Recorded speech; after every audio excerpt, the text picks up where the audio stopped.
Ladies and gentlemen, welcome to the Monday Q&A call. I am Kevin T. Robertson, CEO of SpeakerFocus.com.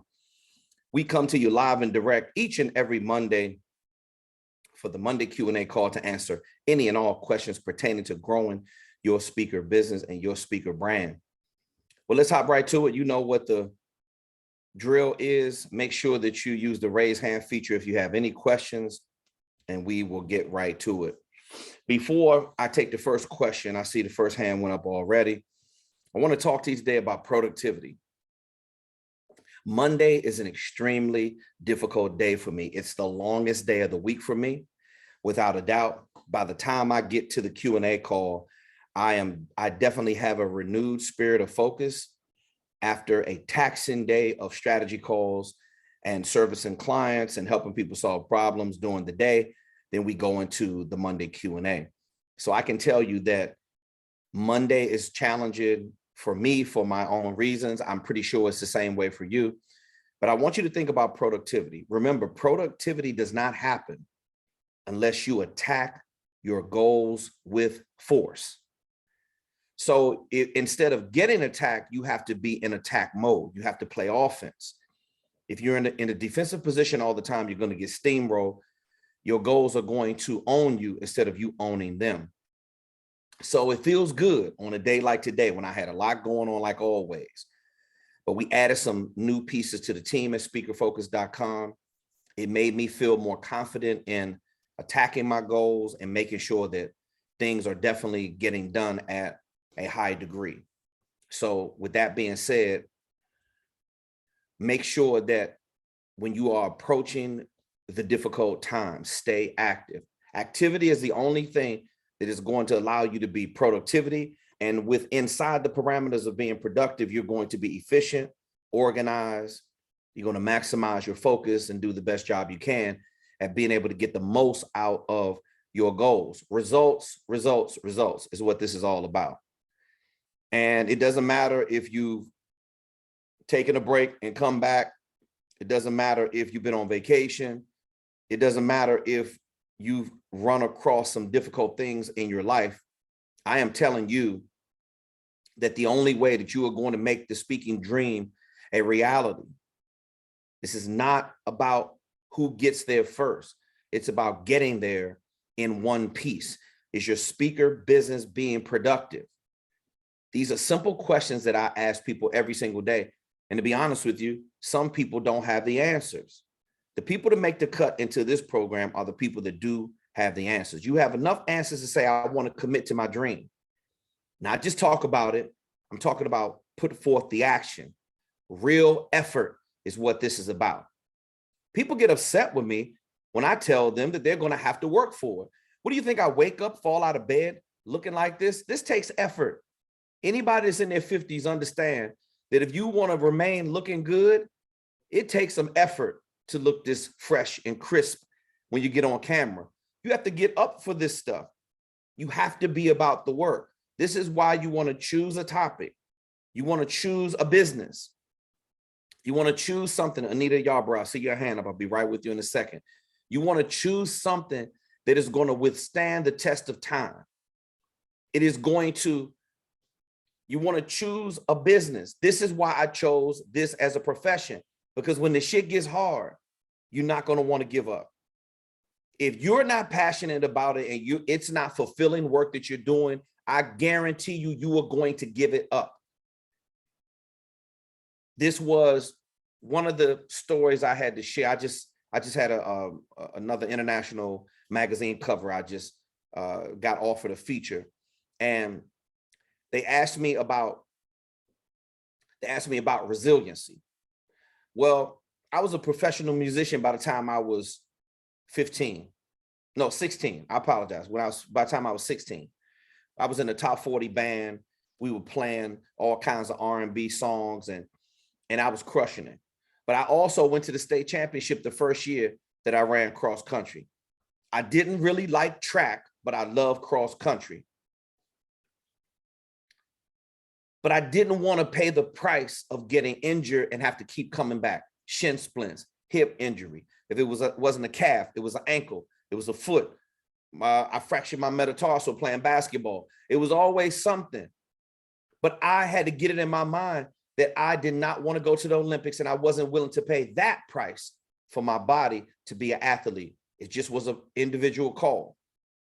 But when I found entertainment, when I found that I could be creative through the arts, painting, drawing, writing, these are all things that I'm naturally gifted at, and I wanted to hone my skills over a period of time.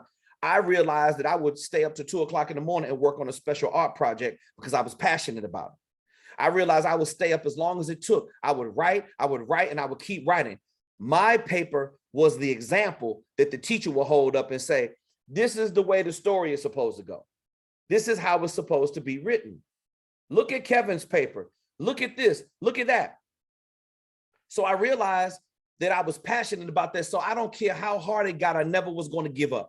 Now, when I found that I could move people with the spoken word, since basically I've been gifted that from birth.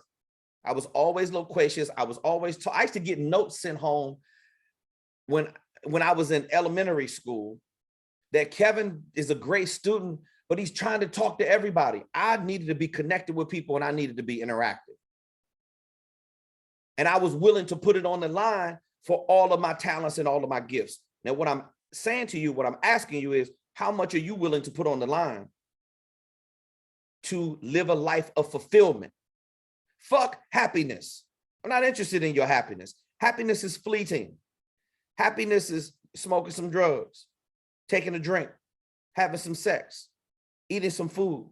Something that goes to the pleasure center is fleeting. Well, watch what goes to the pleasure center for me. It's the fulfillment of serving other people through my gift of professional speaking. That makes me higher than anything that I have ever experienced in my life. Nothing even comes close. Now, if you want to live a life of fulfillment, in my closing remarks, then that is going to be the thing that's going to allow you to keep moving forward without giving up. Because I'd be damned if I'm going to give up on everything that I've been through in my life. If you think it gets good when you're in your 20s and you're having a bunch of fun, and then you finally figure shit out in your 30s, and then in your 40s, it's like a relief. You're like, damn, I'm hitting my stride. I see financial independence.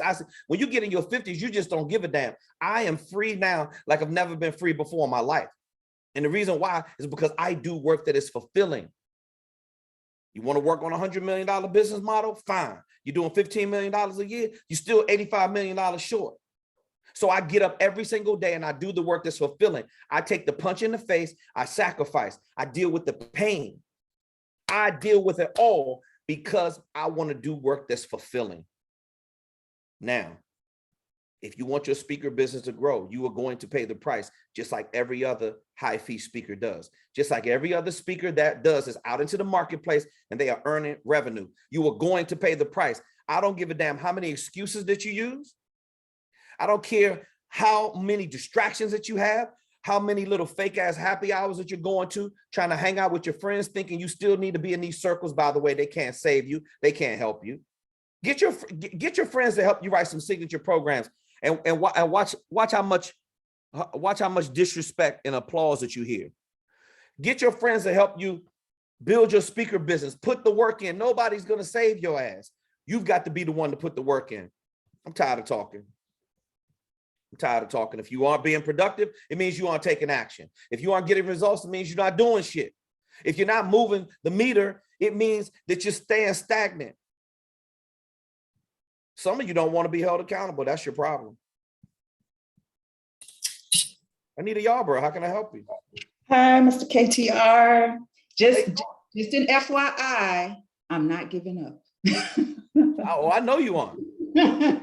I know you aren't. Let me tell you something. And we keep track of this kind of stuff. The people that show up for the Q&As are the people who are the most successful on this platform. The people that submit the most support tickets are the people that are the most successful. You know why? That means they're actually doing the assignments. That means they're actually getting shit done. It's right. Not a race for who gets there the fastest. The bottom line is, are you going to get there? So I'm not even worried about that with you. This is why we love you. This is why we support you and love you the way we do, is because no matter how difficult it gets, you show up to do the work. How are we not going to respect that? Yes. Well, I love you guys too. But I feel, I don't want to say I'm disappointed in myself, but I think I lost an opportunity. And I'm just thinking because maybe I responded too late. Okay. Because when I got the email, I noticed the email, it was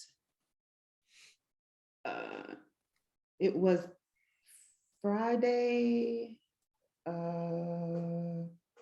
No, okay, it was on a Thursday, the 5th. So, and two, I remember last week, I gave you the wrong information. She was an event planner for the mayor of City Council, Dorville, small businesses, and some private organizations.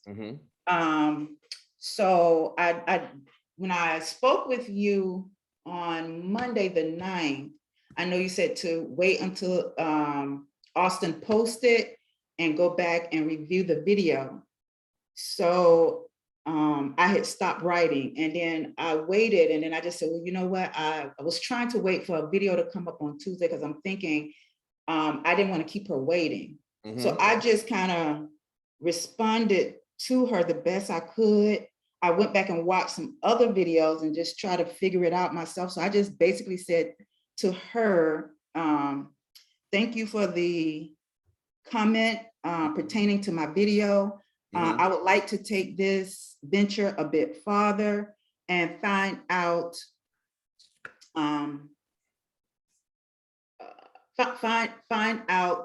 a good time for you and me to sit down and discuss further your company or organization needs and see what strategy will work best for your team. And then I said, I'm listening to you, Anita. I hear you. Go ahead. I just got to grab my charger real quick. I'm listening. And I just basically left my contact number in the case she wanted to speak to me directly. And I never got a response. I don't know, maybe I'm pushing too fast, or maybe I just need to give her some time, or did I just respond too late? No, I don't believe that you responded too late. So here's what happens, and I talk about this a lot.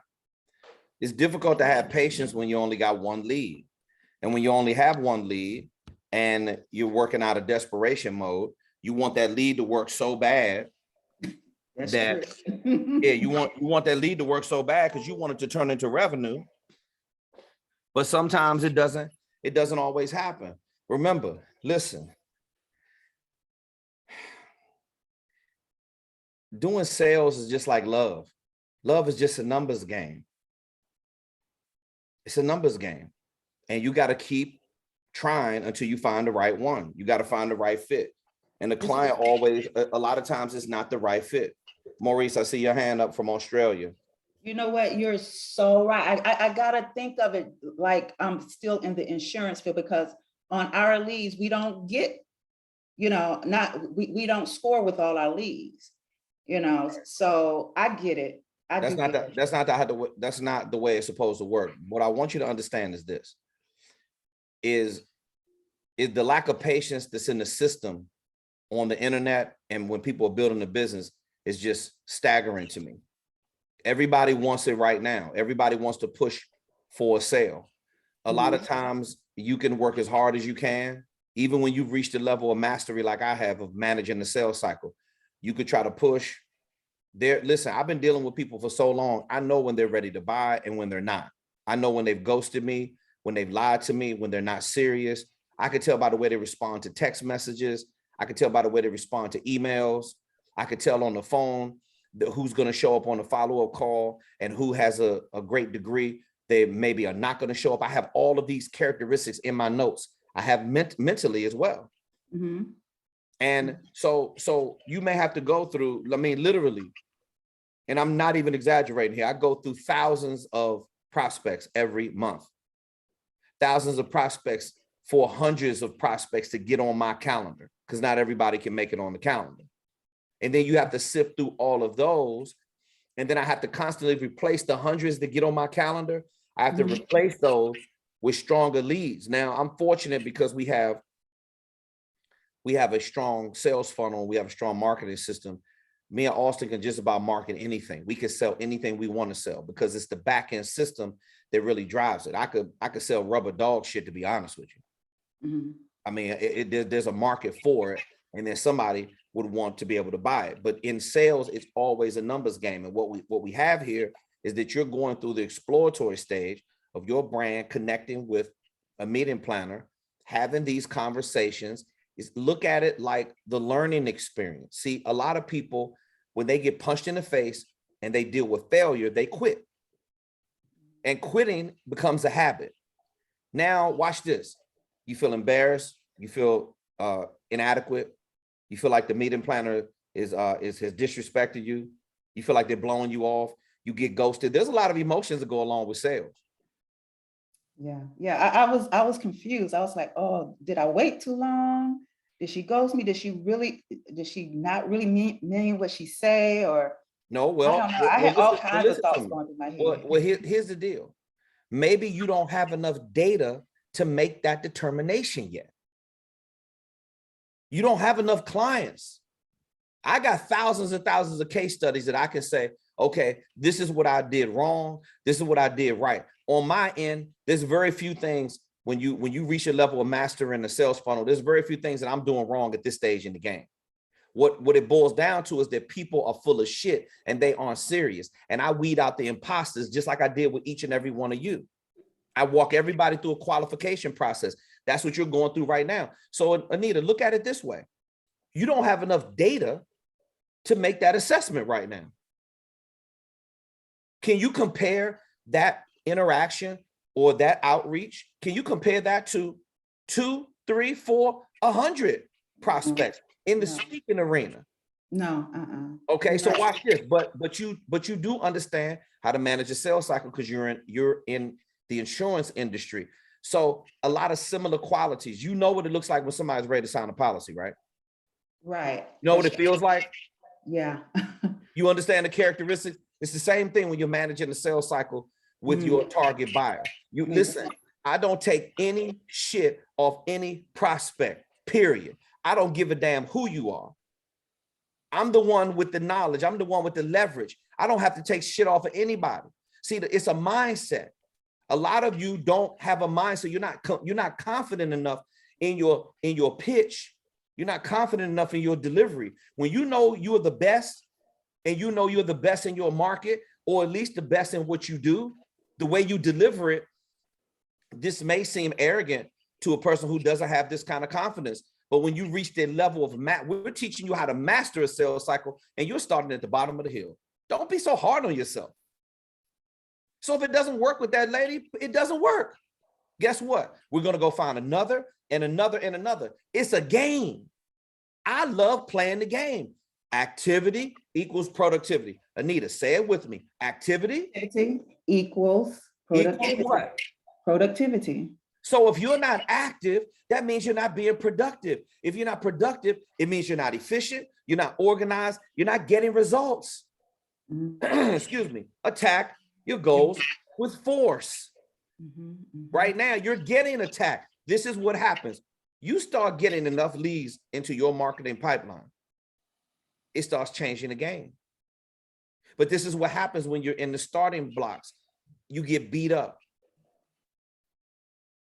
Let me give you a little story, Anita. I remember I was in the state championship. Remember I told you, I talked about it at the beginning of this, when I was doing my monologue before I saw the first hand go up. And I just was not willing to pay the price as a long distance runner to go to the Olympics. Because when I found music and my other gifts and I found fulfillment in that, I just had to put 2 and 2 together. And I was just like, listen, I got cut from the basketball team. I was always spraining my ankle here and there. I was like, look, I'm just not willing to go through all those injuries and keep coming back from an injury to go to the Olympics. So I just took it off the table because I realized I wasn't willing to pay the price.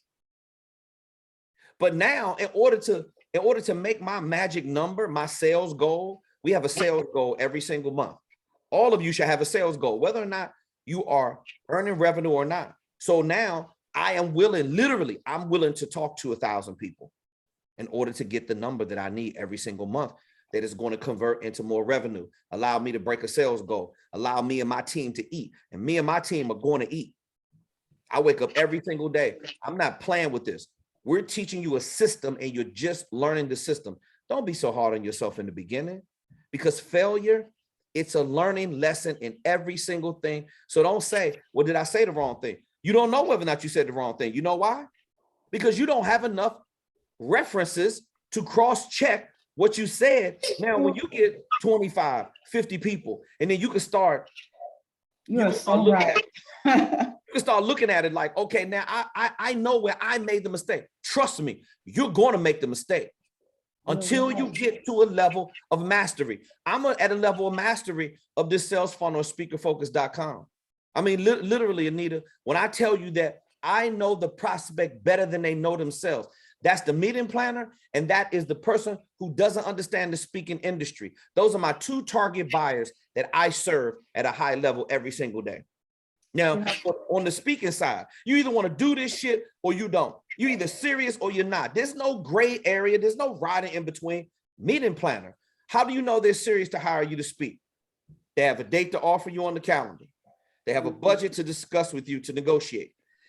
They have a venue for you to speak, whether or not that's virtually or whether or not that's on site. See, this is how you do a process of elimination. Let me ask you this, Anita. When you know somebody is ready to buy a policy from you, what are the top 3 characteristics that you look for that you know that if you know that it's a high probability that you're going to close that lead? What is that?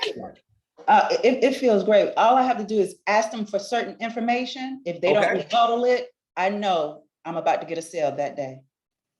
Okay. If they say, "Oh, call me back this day," there's a possibility that it may go through or may not. But if I know in that day, that same day, I know when a sale is about to go through, because it just flows.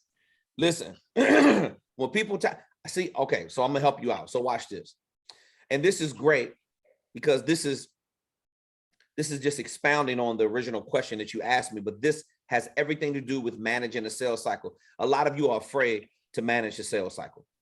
You don't have the confidence enough in your brand and how to articulate it to the target buyer to get that lead to convert into revenue. Now watch this, Anita.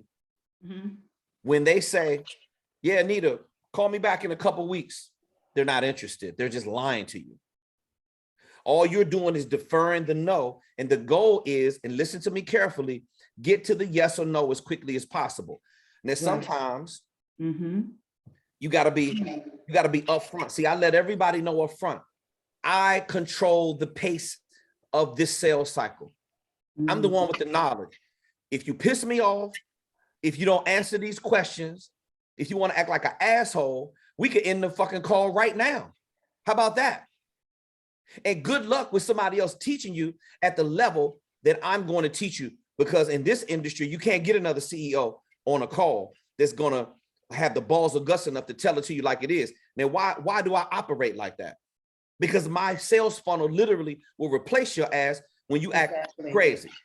Exactly. Oh, this is beautiful. Listen, when you hold on to one lead and you act like they're God's gift to the universe, you're going to lose every single time, because now you are submitting to all of the lies that come along with the sales cycle. When they tell you, watch this, and you got to learn how to deal with these kind of rebuttals, and you got to understand whether or not they're a good fit for you or not.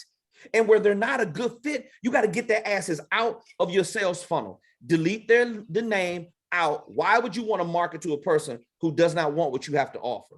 Because all you're going to do is keep sending an email out. All you're going to do is keep sending a newsletter out. All you're going to do is keep sending a direct mail piece out for somebody who doesn't really want to buy what you have to offer. Now, when you know that they're interested, hey, Anita, I'm really serious about this. Watch this. I got to discuss it with my wife. Have you heard that one before? Yeah. I got to discuss it with my husband. I got to discuss it with my husband. What they're telling you is, they're telling you that the other person really controls the money. I got to sit down and talk to them. And when I sit down and talk to them, they're going to kill my dream, because they're going to veto approving the budget there's a high probability when they say, I got to go talk to my wife. You know what I tell you? Know, so this is how I deal with it. Fine, you can go talk to your wife. Guess what? If 98% of the people that hang up this phone with me that do not make a decision and negotiate terms with me and get back on the calendar so we can follow up, I never hear from them again. Oh, that's not going to be me. Look, sir, hey, maybe you're a 2%er. Maybe you're going to surprise me and shock me that you're going to actually call back. I said, if I don't schedule you right here, right now for the follow-up call, then I wish you nothing but the best in your professional speaking endeavors, because I already know what's going to happen. See, I'm doing a process of elimination, Anita. I'm not allowing them to waste my time and lie to me, because I already know. You know why? Because I literally have tens of thousands of references that I can go back and say, this person fits the characteristics and description of a person who is full of shit. And if you're going to act that way, fine. I'm going to put you in the loss category in the CRM, and I will let the retargeting deal with you in case you want to change your mind. But I'm not going to be tracking you down. Oh, come on. And I tell the prospect just like this. You don't have to worry about somebody on the sales team trying to call you back, begging you to come in. Come on, where's your money? When are you going to do? No, because the only people that we give a call back are the ones that ask for, that request, hey, I'm not quite ready right now. I got too much on my plate. Watch this, honesty. I got too much on my plate. But I would like to revisit it maybe in September. Okay, no problem. So I put a little marker in September. They said they wanted to do it. They said the budget was an issue. Sometimes it's not an issue. I put all those notes in there. So when they say, let's just revisit it in September, now I got somebody who I feel comfortable with, who I'm confident with, that if the timing was right, they would say yes. And I got hundreds of people like that I deal with every single day, every single month, who are not ready on the previous month that I was talking to them. You got to learn to deal with rebuttals, and you got to know when people are lying to you immediately. I know when somebody's lying to me and when they're full of shit, and I don't tolerate, I get rid of them quick. I'm not giving you the whole half an hour. You got to be out your damn mind. I'll call another person to ask them if they're ready prior to, or I can sit in my office and return some emails and do some other work. I'm always jumping into the next thing. So don't allow people to waste your time. Anita, you can feel it when they're lying to you in your gut. Would you agree? Yeah, yeah. Can you feel it when it's not a strong lead?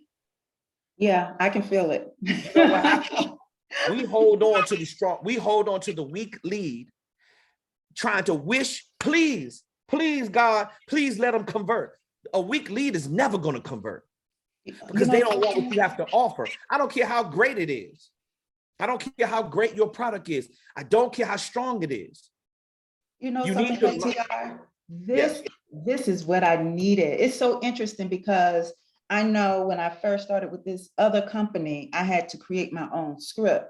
And I started to notice that I had to change my script around as I learned more of the mindset of the different people, because I've never been to Philly, you know, and the people that I work with the most with the insurance is in Philadelphia, where I'm licensed at, which is one of the places.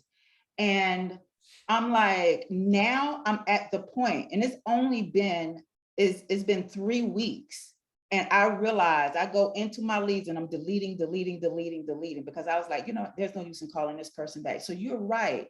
And you're right. And this is a different field. Speaking is a different field. So I feel what you're saying. I have to get a feel for people and not just with one lead, because I know when I first tried to make my first call through insurance, I didn't get it. You know, I didn't get that first lead. So it's belief. It's patience. Yeah, Patience it's and paying attention. And it's belief. You have to believe. See, watch this. If I don't wake up every day and I don't do the work, when the calendar is full with prospects, I have to watch this. Some days I go through, the person has a weak LinkedIn profile. They're running some Nigerian scam. No disrespect to anybody that's of Nigerian descent. We have plenty of people that are of African and Nigerian descent on our platform. I'm talking about people that's trying to scam. We got them all over the world. Okay. When I realize that you have a lead on your calendar that is not a good fit I automatically get rid of them. If I go to your profile on LinkedIn and it's non-existent, you're probably not serious. The people that are a good fit for this program, they have a professional LinkedIn profile. They typically have some social media set up. So that's your first indicator. I can go right in my CRM and click LinkedIn, and it'll go right to your LinkedIn account from my CRM. I can click one button. So I go there and I check it out. Now I'm getting a feel for what this call is going to be like. Sometimes on my downtime, I'll call the lead. That is true. Wow. And I watch this. I could tell by the way you sound over the phone. If you sound hood or ghetto, you automatically eliminate it, period. Because you don't have the right kind of mindset for this. When I start talking to you, anybody who is defensive, anybody who has a problem with the questions that I ask you, you're out of there automatically. You don't even get 5 minutes of my time. The ones who can get through the qualifying questions and they are coachable, they listen, and they have the right kind of attitude, those are the ones that I move forward with. Anybody else gets eliminated. You know why I'm not worried about eliminating them? Because I win by attrition. In order for you to win, Anita, you got to get rid of some people. In order for you to win, a lot of you got to get rid of some fucking family members that's dragging your ass down, and you're carrying them. You're doing your work and their work. You got to stop going to these happy hours. You got to go dark. You got to go cold on everybody. You got to disappear for 3 to 6 months, 3 to 6 months to run the rest of your life and run a profitable speaker business. But some of you aren't willing to do that because you still want to do shit that feels good. Ain't nothing that feels good about waking up every day and sacrificing. And the only way you're going to hang in there to do it, it's got to be work that is fulfilling.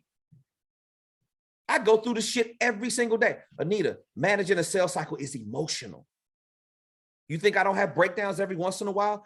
I call Auston and I say, yo, bro, shit is not going right. It had me second guessing myself, and I'm at the top of my sales funnel game. All it takes is some sales to turn some shit around, and you'll be thinking totally different. It's just like a team that's constantly losing all the time. The team is a baseball team. They lost 8 games in a row. Everybody's down. They're bickering. They're arguing. They're pointing fingers. You should have done it. Let somebody get a win. And everybody starts feeling better. See, what you need is a win, but you can't get the wins in unless you take action, unless you get the repetitions up. Now, this is a process that we're taking you through, and Anita, you're built for it. If you weren't, watch this. You've shown up on a group call before, damn near in a nervous breakdown mode, but you got over that. Yeah. And you're here right now. See, the reason why you're going to win is because you keep coming back. You keep doing the work. You keep submitting support tickets. You get done what you can get done where you are. You got any other questions or comments for me? No, you just don't know what you just did for me. I mean, you helped me compare it to this, and now I know, I feel confident now. I feel so much better. Now, just this one lead, I get it. I really appreciate you. Going forward, stay blessed. I'm not going to be able to stay on the call long because I'm supposed to meet with a client. I told them I'll meet with them at 7. So I'll be on for another 30 minutes, but enjoy the rest of y'all evening. For all of y'all, stay blessed. Thank you. You too. Yeah, everyone, you need to understand something. If you want to have this kind of confidence and you want to go into attack mode, you need to be, number one, highly skilled at managing a sales cycle. The prospect is not, they do not control the sales cycle. I control the sales cycle. You're on my calendar. You schedule a call with me to get information from me. Now, I'm going to do my job. I'm going to over deliver. I'm going to show you the value. But what you're going to do is answer these questions first.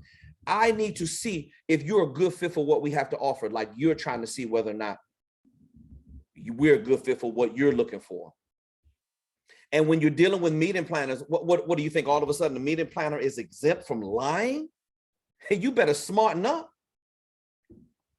The meeting planner is a liar, just like anybody else.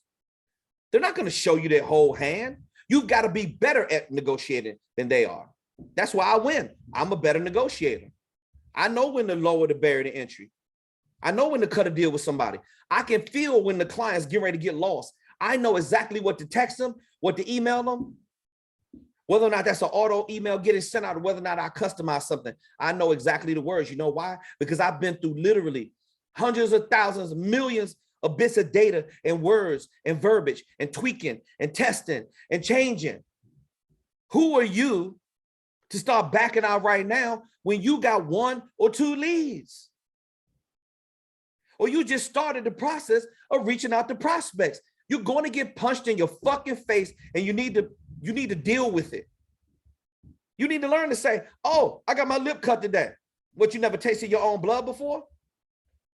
I used to have to fight the entire Proctor family when I was in elementary school. It was mandatory, because if I didn't fight them, and it was like 11 of them, if I didn't fight them, my neighbor across the street was going to kick my ass, or my brother was going to kick my ass. This is a fight. What do you think it is?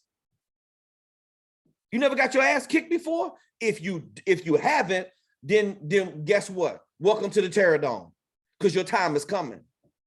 This is warfare.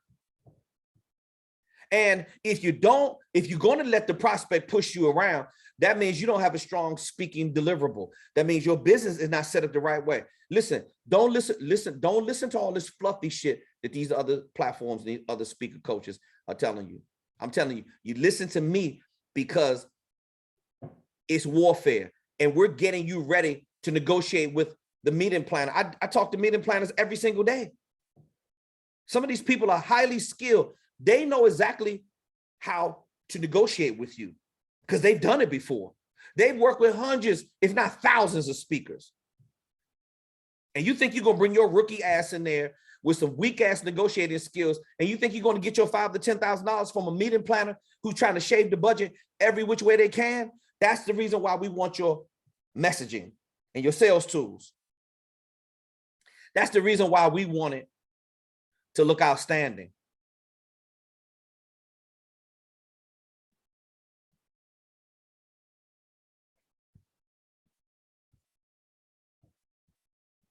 Anybody else have a question?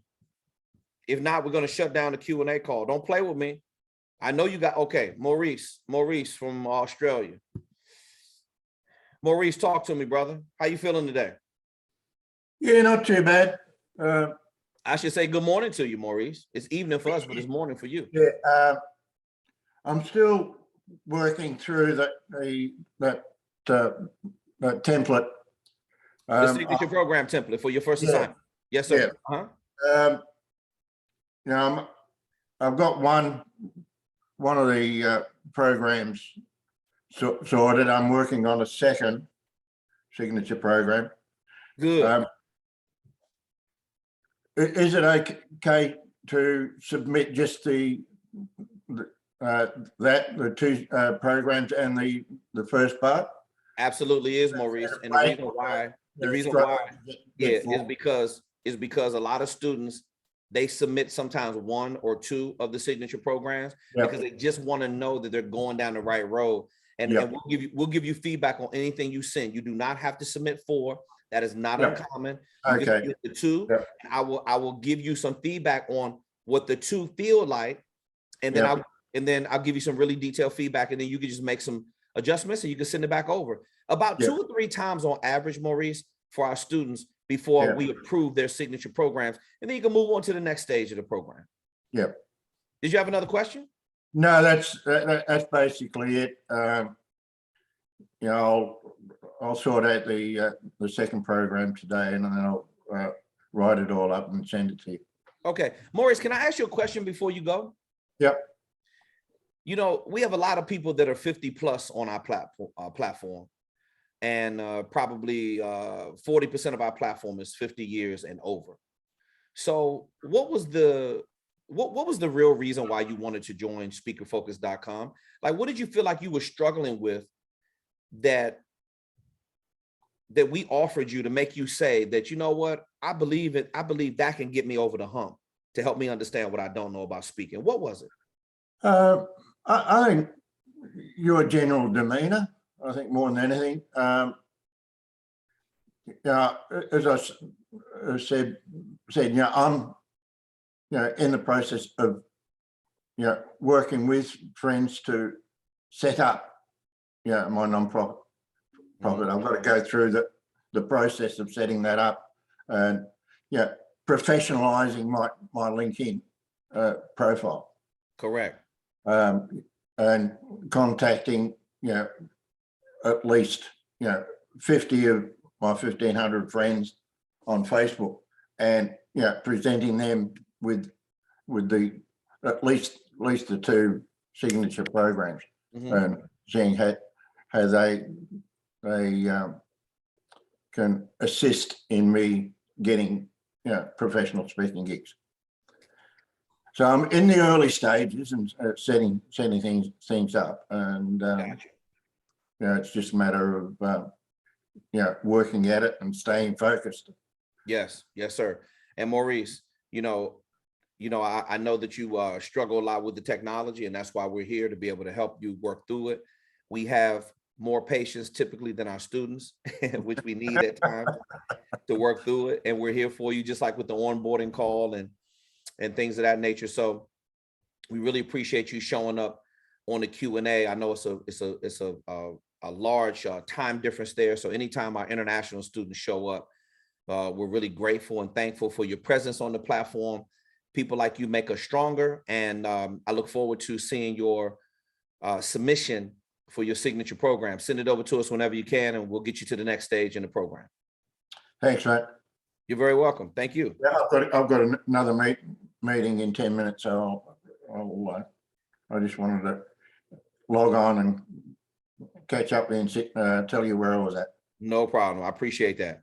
Keep doing that, Maurice. That counts on this platform. No. Okay.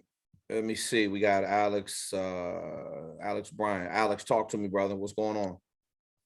Hey, KTR.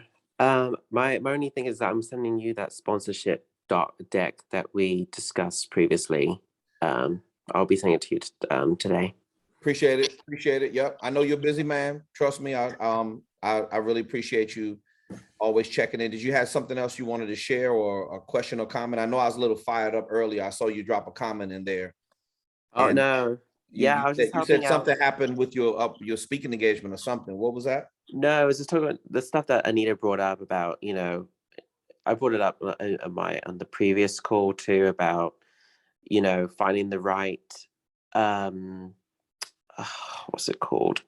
Right, the right clients. Not all clients are gonna be the right fit, for engagements and stuff like that. And that's kind of what happened to me. Like, and then the ones that are really interested, they'll get back to you. Like the one I have coming up in August, they were like, "Oh, we can't do it right now," and then they'll come back. So they always come back. So I just want to give. They always do. They'll be looking. They'll be looking for you. Let me tell you something about a lead that converts into revenue. They are going to always respond to text messages. They're going to respond to emails. When you start sending over your protocols of how you do business, and you're teaching them how you do business, they are going to comply. They're interested because they see your value, right? Go someplace where you're celebrated, not tolerated. Now, the total opposite of that, prospect is going to lie to you. They're going to be slow to return emails. They're going to ghost you. They're not going to reply with a favorable response. Even after they talk to the committee members and go in there, listen, they have the right to change their mind. And there's nothing wrong with that. Your sales funnel's got to be strong enough where you can replace, it's a constant replacing people again, and you win by attrition. Those of you who don't understand what attrition is loss, it's shrinkage. This is why I tell you it's warfare. This is how the military operates. They win by eliminating the enemy. And when I shoot more people, when I got more kills, I hate to make it sound this graphic, but this is what it is. Selling is, I got you in the kill zone. When I got you in my crosshairs, nobody gets out alive. And this is why I don't listen, when I see some of you can't afford to talk like this, but I can, because I put up with so much shit from prospects before. I sat back and took anything that they wanted to give me. You know why? Because I wasn't in control of the sales cycle. Alex, does that make sense? Oh yeah, it's very true too. When you And then you don't, when also you get, don't understand how to control, how to manage the sales cycle from contact to close, what's the first thing I'm supposed to do? What's the value? Again, I'm not calling them so I can help them solve problems. They're typically scheduling a call with me. It changes the entire dynamic. But if I have to cold call, I'm going to cold call without wasting their time and offering them some value where I can help them out. So it's a confidence thing. This is not ego talking. I want you to understand this. You can have this kind of confidence as well if you understand how to negotiate with the meeting planner, how to position your brand. That's why we have you send the right kind of sales tools and things of that nature over, because they're going to do picking and probing. You know, it's funny, Alex, as I'm talking to new prospects every single day and people show up unprepared for the call. A guy told me the other day, he said, well, I've never heard of you before. I said, well, I've never heard of you. He said, I've heard of Eric Thomas before, but I've never heard of you. See, he's the type of person, he just wants to go by a popular name. I don't give a fuck about being popular, but I get millions of branding impressions every single month. I got the numbers where they count. I don't care about likes. I care about converting prospects into revenue and teaching our students how to do the same thing. Now, this guy was talking out of his ass because he's the type of person, well, I don't need you to help me speak. All I need you to do is help me get the leads. Really? You need me to help you get leads. The level of entitlement, Alex, in today's market is at an all-time high. You want me to help you get leads. How about you want me to teach you how to get the leads? And then you won't need me. See, that type of shit never comes out their mouth. How do I know he's not serious? Because he doesn't talk like that. He talks like he's entitled. Automatic dismissal. He's lying to me. He doesn't want to directly answer the questions. Automatic dismissal. You ask him a direct question, he starts talking about something else. Automatic dismissal. He's defensive. Automatic dismissal. He's over talking you. Automatic dismissal. See, I got characteristics. I know when you're full of shit and you're gone. I know the people who are really about their business, and those are the people that you work the relationship with. Those are the people that you manage the relationship with. Hey, do you feel strong enough about the call that we had to schedule a follow-up call in another couple of weeks? Well, Kevin, I would have to talk to my committee members first, and I would have to talk to the chair board. No problem. But it saves time on my end. Can we just get it on the calendar right now? What do you need? 7, 10 days, 2 weeks? No, Kevin, not that much time. I just need like 4 or 5 days. Okay, I got my calendar pulled up right now. Which day do you want to choose? Tuesday at 2 p.m. Pacific or Thursday at 5 p.m. Pacific? Which one works for you? Offer them a time. And if they don't choose one of those times, then again, stay in control. And if they say, no, the only time I have is Thursday, open up your calendar and see if you're available Thursday. If you're not, move to the next available day or the next available week. So Alex, what have you learned about staying in control and negotiating properly so you can get what you're worth? What have you learned from the program about that? My thing is be ready to say no, and stay with your no, if they, instead of going through and then like you said, getting quickly to a no and to a yes, you don't realize I realize how quickly, how valuable that is too, because the longer the time you're waiting for this person or a client or a speaking engagement to get back to you, by that time I could have attained 5 other engagements during that same time. Exactly. So when you talk about numbers and all that kind of stuff. So I learned about that on the program. What was another thing I was going to say? Right now I'm dealing with a speaking engagement right now. They're talking about the pandemic guidelines, so like travel and stuff. So for example, because my speaking engagement's international, so I'm going out of the country. And then they're like, well, if something happens or I contract the virus and stuff and I need to stay longer in that country, right, they'll be willing to cover for me for that. So for those who are speaking or got international travel coming up, to basically follow up with the speaking engagements travel policies. Yep. And make sure that you're both on the same page and they don't screw you over. Like if you have to travel late or travel early and you're stuck or whatever. So just FYI. Yeah. And Alex, real quick, while we're on that point, not to interrupt, but to interject. Yeah, of course. Do you control the travel or you let the meeting planner book your travel for you? Which do you prefer? No, I prefer that I control the travel, because if you put that in the hands of somebody else, Yep. they're going to be, well, we did this. Sorry, you should have let us know. And Yep. it goes back to the contracting thing. So no, and they're going to put you on so many connected flights and waste your time. Right. And that's the reason why sometimes you just got to get the travel budget from them. And even if you got to put a little bit more on it, like add another $250 so you can take a direct flight, time is money. Right. Time is money. Don't cry over pennies when you're getting paid thousands of dollars. I've done that so many times. They say, hey, Kevin, I could only get a travel budget approved of $600. Okay, well, guess what?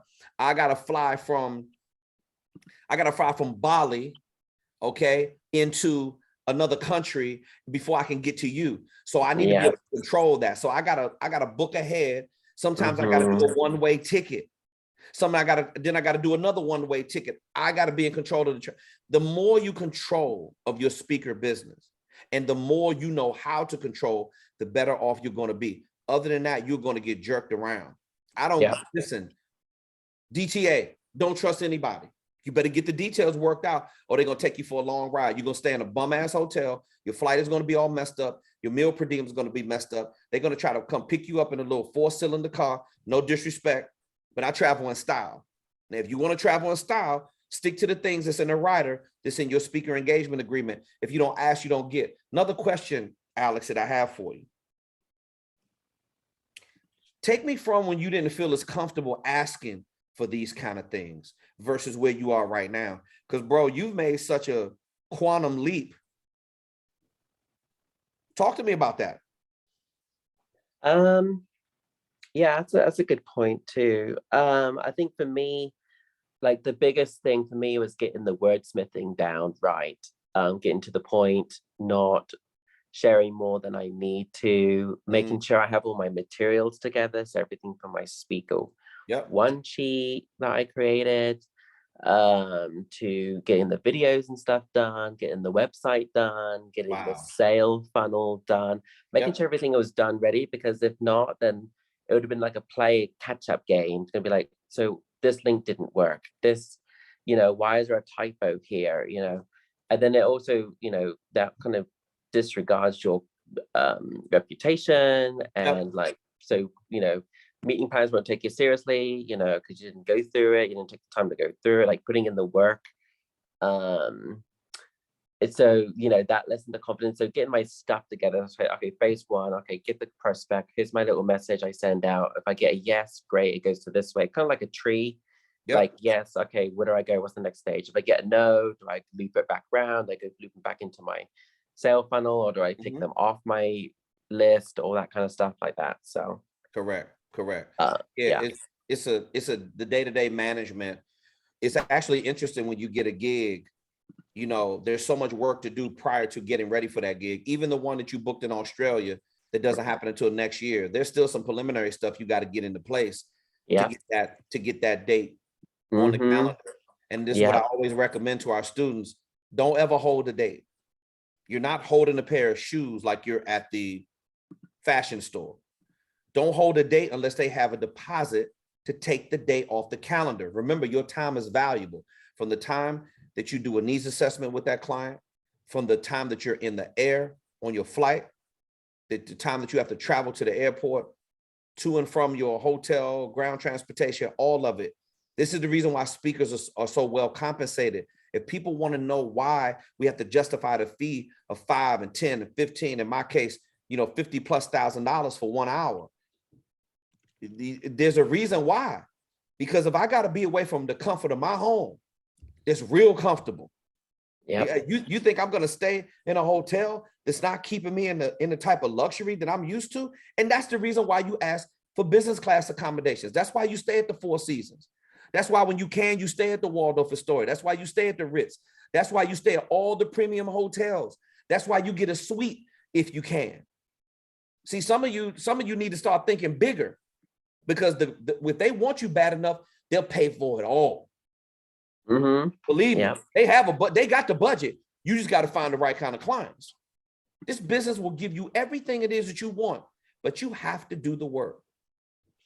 You want me to start lying to you, Alex, and tell you that is, oh, it's going to be easy, Alex. It's going to be easy to start earning the 10 to the 15 to 20,000+ when you get in the celebrity fee. That shit's going to get it. It's actually easier to book one of those engagements than it is to book one of the lower fee engagements, because the meeting planner understands on a higher level.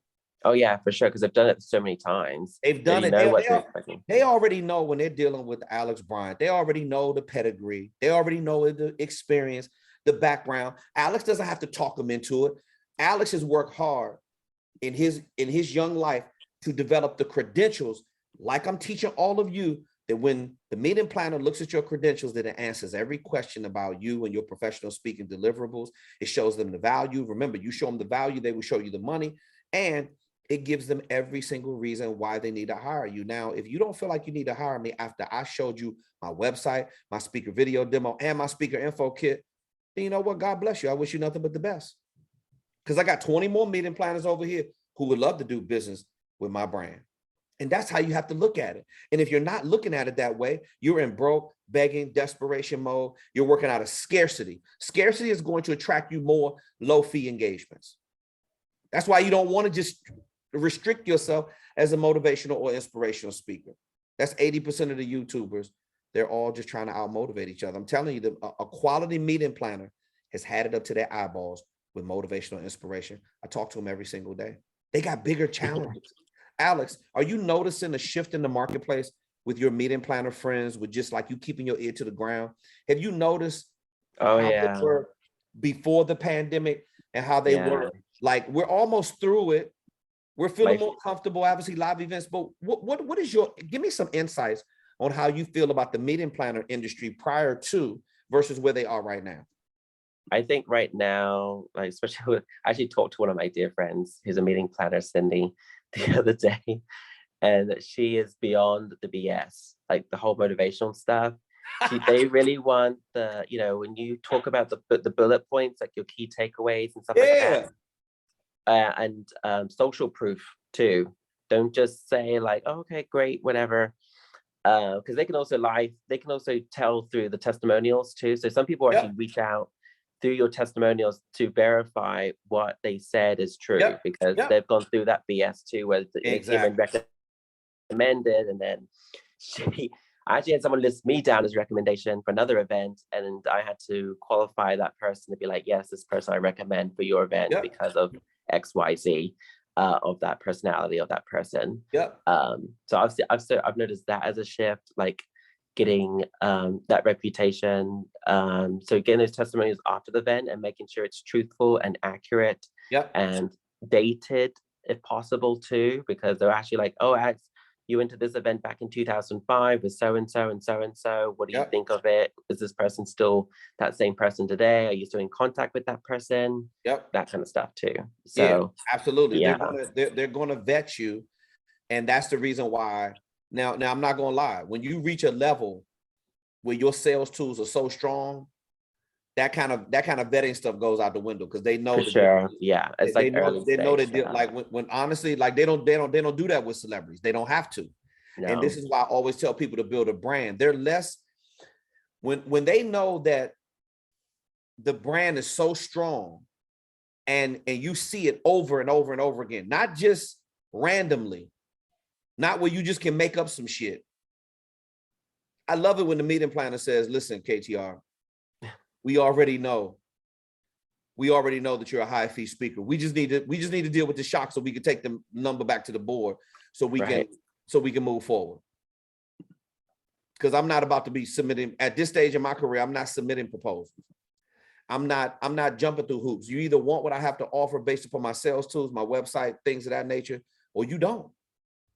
Because I've had to go through all that stuff before. A recommendation, what? But if you need to, fine, call up. Good luck with calling the celebrity that gave me the quote and getting in contact with their manager or them. But if you need to, that's fine. See, you just want to be prepared. That's a great point that you made. You want to be prepared. But I tell you this, when your sales tools are dynamic, the meeting planner is blown away, and they can verify everything about your brand, and they feel good about it. Exactly. They're going to green light it and say yes. That's what you want to. So, and I tell people this all the time. they say, students ask me this all the time. Well, KTR, if we don't have any like recommendations from speaking engagements, how are we supposed to get people to speak highly of us? Well, you have worked a job, and people can speak about your character, and they can speak about your ability to lead, and they can give a comment about your ability to speak. So you can, if you don't know 20 people that can say great things about you, you don't need to be in business. Period. So Alex, how did you get around that when it came to testimonials and things of that nature? Like you said, you know, they'll read it's all in the speaker info kit. Like it's all that stuff with the image, the quote. You know, sometimes they'll tag me in like a social post. There's like a screenshot of that, so that's in there. But then at the same time, like the reputation of all the other previous speaking engagements that I have, like imagery, you know, videos, you know, the speaker demo, you know, there's proof in that, you know. So yeah, that's what I would say. Yeah. So that's a good thing. So again, when we talk to people on our platform and they're in the marketplace, and Alex had to do this for his previous boss, and then he took the skill set and then he just expanded his resume, and it did it for his own speaking because he was getting a lot of requests to do speaking as well in his growing career. And that's the reason why we have you do everything in the program, from the messaging. The first thing I reached back out to a lot of my clients. First thing my client asked me, hey, Kevin, send me over an update of all of your, all the programs that you offer, and let us take a look at it. We're getting ready to go into a committee meeting, and we're going to be talking about budget, and we've had to blow up the HR department. We're getting ready to put that back together. The COO was getting ready to leave, and such is getting ready to happen. And I'm like, okay, all right, no problem. So the very thing that they're asking us for, you got to be prepared to give that to them. And they're going to want to see, because it's not just one committee member making the decision. They're going to want to see your speaker video demo. They're going to want to see your speaker info kit. So if I were you, I would make it so elaborate. I would make it so comprehensive that it's an automatic game changer and a shutdown. See, my goal when I put my sales tools in front of the meeting planner is they already know they're dealing with somebody that has a high power brand. You need to go find my money. And those are the meeting planners that I want to deal with. I'm not interested in attracting the low fee coordinators because you can't afford my fee anyway.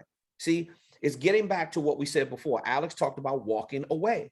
You cannot be afraid to walk away when it's not a good fit. The only thing you're asking for is trouble. If you try to force the circle services into a square peg for the prospect, you are begging for trouble. I guarantee you it is going to go bad for you if you try to force your services on a meeting planner who's listen, I could talk anybody into anything. I've done it before. Taking the speaking engagement, I was a bad fit.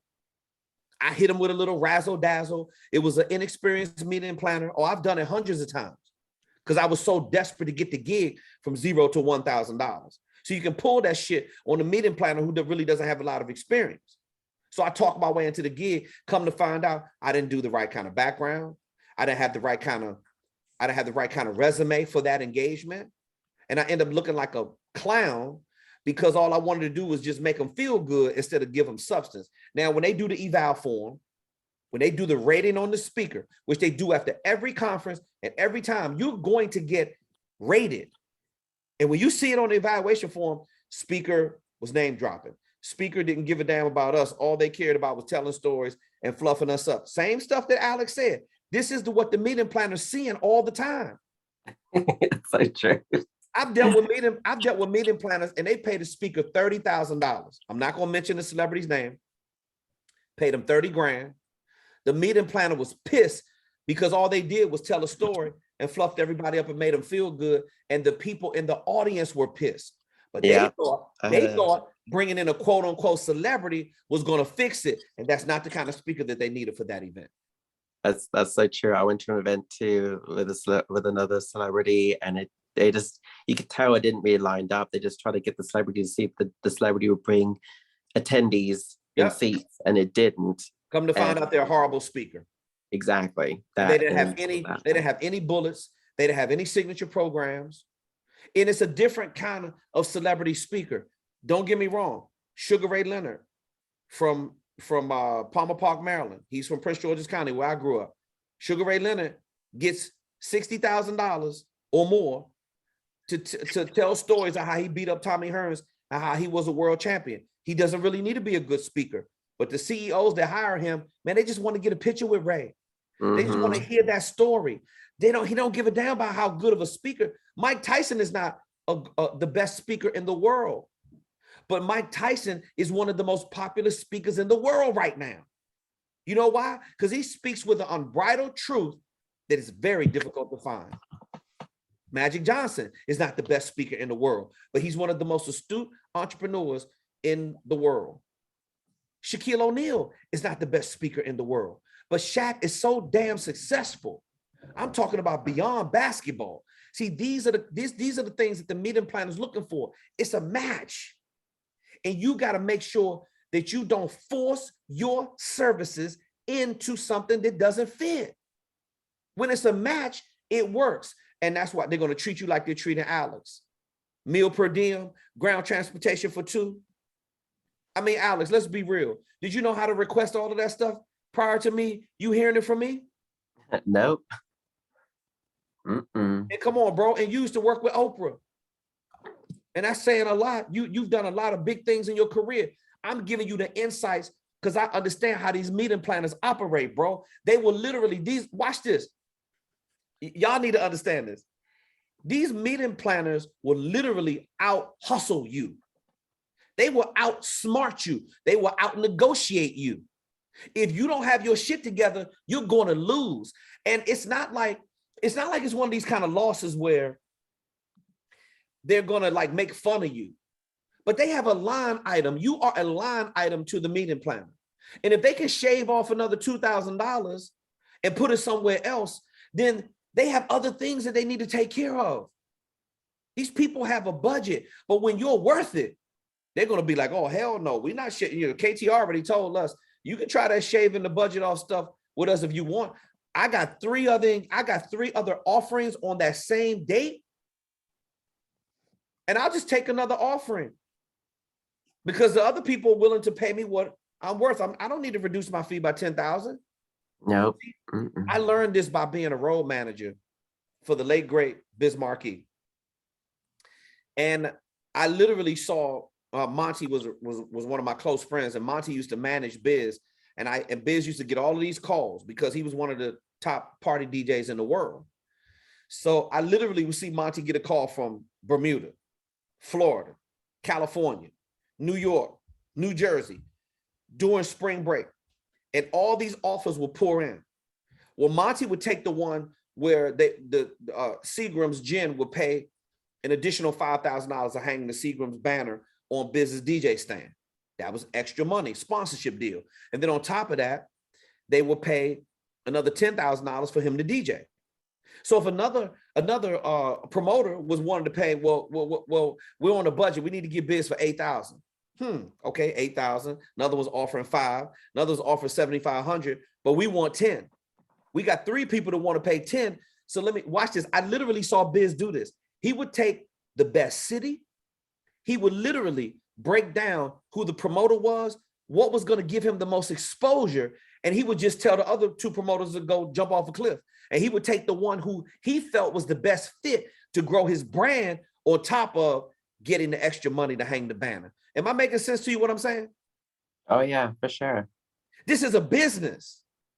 And you've got to position your brand every single time to get it to a whole nother level. And it all comes down to negotiation skills. It all comes down to you being able to position your brand. It comes down to you being able to articulate what you want and then doing it over and over and over again. I heard a quote from Jay-Z one time, Alex, and I'll ask you for any additional questions. You can close it out if you like. And if anybody else doesn't have any questions or comments, we are going to wrap the Q&A. This is the last call for questions. I heard Jay-Z say something. He said, don't brag if you have one hit. He said, I want you to produce a platinum album and do it for 2, 3, 4, 5, 10 years. And then come talk to me. See, this is about you not doing it just one time. This is about you being consistent. But what Alex has learned and what I know is that when you carry the confidence into the negotiation, you're going to be able to see through a series of the first 5 to 10 questions, or whether or not you're going to be able to do that over and over and over again. Alex, any additional questions or comments? No, that's all I have. I just want to encourage everyone to keep going at it. You know, think of your why. Why did you sign up with Speaker Focus and wanted to chat with KTR, and the type of impact you want to do as a speaker, and the messaging and the value you want to bring these precious days that we call our lives on earth. So that's all I have. Alex, very, very wise words, man. We always appreciate you chiming in. Keep going out to the marketplace and crushing it. And Alex, I am proud of, because I feel your confidence rising and you growing your brand, and you listening to what I'm telling you, is that the value that you have is so much needed in the marketplace. Your authenticity is going to dominate, because we're in a marketplace full of frauds and shiny objects. You just keep doing what you're doing, and you keep growing your business. You're in it for the long haul, and that's why you're winning right now. Love you, brother. Love you too. Love everybody. All right, man. Talk to you real soon. Rico, I do see your hand. Lisa Almond Baldwin, I do see your hand up as well. Rico had his hand up first, so I'm gonna go to Rico. Lisa, I do see you there. Rico, talk to me, brother. Hey, it's been a while. How you doing, KTR? Man, I'm doing super fantastic, Rico. Always good to hear from you, bro. What's your question or comment? Yeah, just a couple of things. I know it's taking a moment, but my video is almost, the editing is almost done. It was a delay. Okay. Did have the music. It was a song I already had. I just had it. Produce it? Did you produce it and write it? Yeah. Yeah. It's been out, but what I had, I was like, why am I getting hung up on this process? Like, why is, because I'm sending it to her, Herb Powers, the mastering engineer, to master it. And I'm like, why is it that they can't get it properly? Then they just, oh God, you work with Herb? Yeah. Yeah, man, Herb is one of the best engineers in the business. In my music business days, we work with Herb a lot, bro. He's great. Yeah, he and Angie, man. Yeah, we talk pretty much. In fact, I talked to him not too long ago. We'll be going back in to do some more music pretty soon. But yeah, Herb is amazing, man. Herb is amazing. Go ahead. I'm sorry. When it came to mastering, he was the dude. I didn't want anybody else. I mean, they probably were, but I knew he was the guy. But here was the thing. You know how many hits Herb did master, bro? Yes, absolutely. So what was cool about it, I said, why am I getting hung up on it? It was my fault. It was operator error. What I had to do, I had to get Morgan Turner, the bass player on my song, who also is, he's the MD for Ty Tribbett, Jason Nelson, and Pastor Key. Sure. So he actually, I had to get him to mix it, like actually take the vocals out. Okay. I had it with lead and vocal, background vocals. Okay. I had one with just the background vocals with a muted lead. And I was like, man, I was gonna just leave it like that. But then the videographer was like, well, yeah, but you might want to take the background out too, because you don't want to distract from the message that you're doing in your speaker video. So absolutely, man. Gotcha. So we had to get that remixed and then remastered. So we got that. So the videographer has got to put that in, and that'll be complete. And now that when you answer my ticket, I think it'll be, that's where I have my picture at. That's where I got to put my video on the speaker site. Okay. So the question is, when you go to the speaker site, I don't know if this is for Austin. Yeah. I'm putting it in, and I still see your name with it though. Like if I put it in the URL, yeah, like it'll still say KTR, Kevin T. Robertson home, and then it'll go like it'll show my name right next to it. Like that's an easy fix. That's an easy fix. You need to change something in the header to the pages. And I noticed that when I did a Google search on my name, and actually some of the students, my name is still coming up on their website because they haven't changed that. Austin, can you jump in here real quick and tell Rico how to change that the heading so my name disappears and his name is up there? Hey, Rico. What's up, boss? Hey, not much. Are you able to share your screen? You know what? Let me do this. KTR. Yeah. do this. I'm gonna go in from. I'll go to my website right. I'll go to my Gmail right quick, Uh-huh. and I'm gonna actually. It'll be me, but you'll see my from my laptop. Oh, you want to log in from your, okay, yeah, we'll Yeah. take the hold for you if you need to do that. Austin, do I need to make him a co-host or anything so he can share his screen? Yeah. Okay, Rico, I'm gonna make no, I'm gonna wait till you log into the other from the other device and I'll make you a co-host. Okay, all right, we'll do. Go Gmail. Lisa, if you could just be a little bit patient with me. I'm not sure what your question is. I know you typed something in the chat before, but I just want to make sure that we give Rico enough time so he can log out, log back in. Yeah, I'm still here. I'll just be coming okay. in. Yeah, but a lot of students are having that challenge, Rico, where they are not removing my information from. Okay, Lisa, all right, cool. Thank you for your patience. So a lot of students are not removing my information from the template, from the Webflow template that Austin has set up. So when I do a search, my name is popping up under their information because it's just coming up in the header because some information is not being changed inside of the template. But Austin can tell you how to fix that right now. We can get that under control. Don't worry about it. Gotcha. All right, I'm in, but the only thing is, can I raise my? I'm trying to see because I got my hand raised. I'm on my phone right now. Hold on. So you got to know. Okay, so Rico identity specialist. All right. So let me see. Allow to talk. Yeah. And then under this particular one, Rico, I'm gonna mute your other phone because I don't want both devices going off at the same time. Yeah. Hold on. Yeah. See, I already hear it. I already hear echo. So I'm gonna have to mute the first one. Well, that's the thing. Can you mute the second one? Hold on. Wait a minute. Hold up.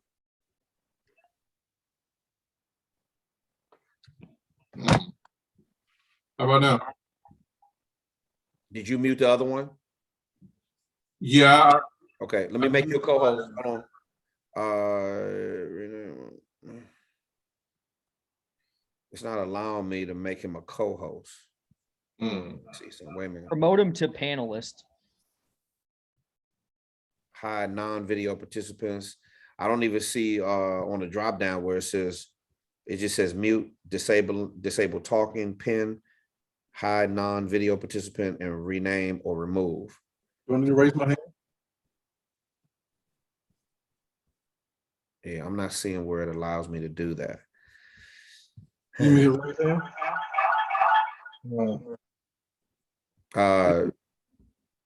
No, I already got you in. I mean, you're already in there.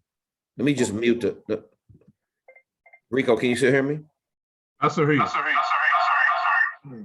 All right, I muted the other device that you have. Okay. How about now? Can you hear me?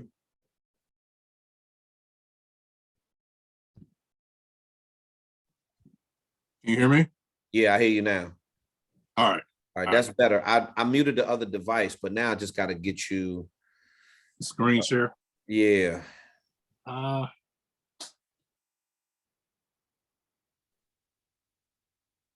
Let's see. Hey, Kev, can you make me a host? Yes, sir. Yeah, I see it on yours. I see make co-host. All right. I enabled your co-hosting, Austin. All right. Can y'all hear me okay? Yeah, we hear you fine. I don't hear the echo. So, all right. Hey, I just promoted you to a panelist. You should be able to share your screen now. Boom. There you go, Rico.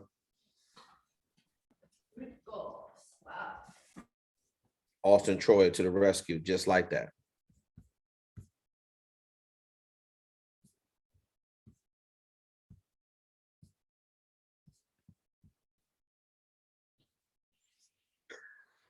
Excuse me.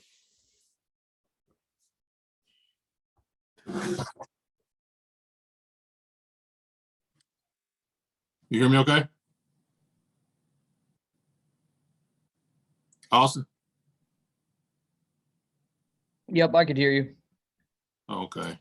Yeah. I can't see, like I said, I only see chat, raise hand, and Q&A. I don't see where I can share my screen. So Should be a green button, share screen. Let me see here. oh, I know it from the first device. Here's what I'm saying.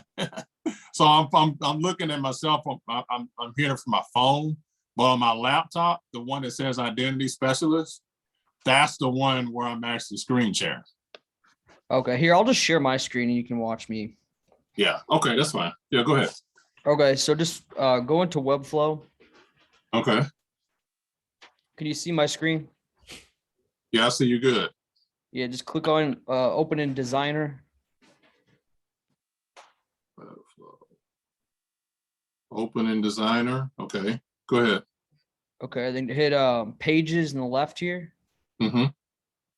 Okay, you got all your pages here. So you need to go through each of them and just hit this little settings icon on each page. So now I'm in the home settings, and then you'll see the title tag.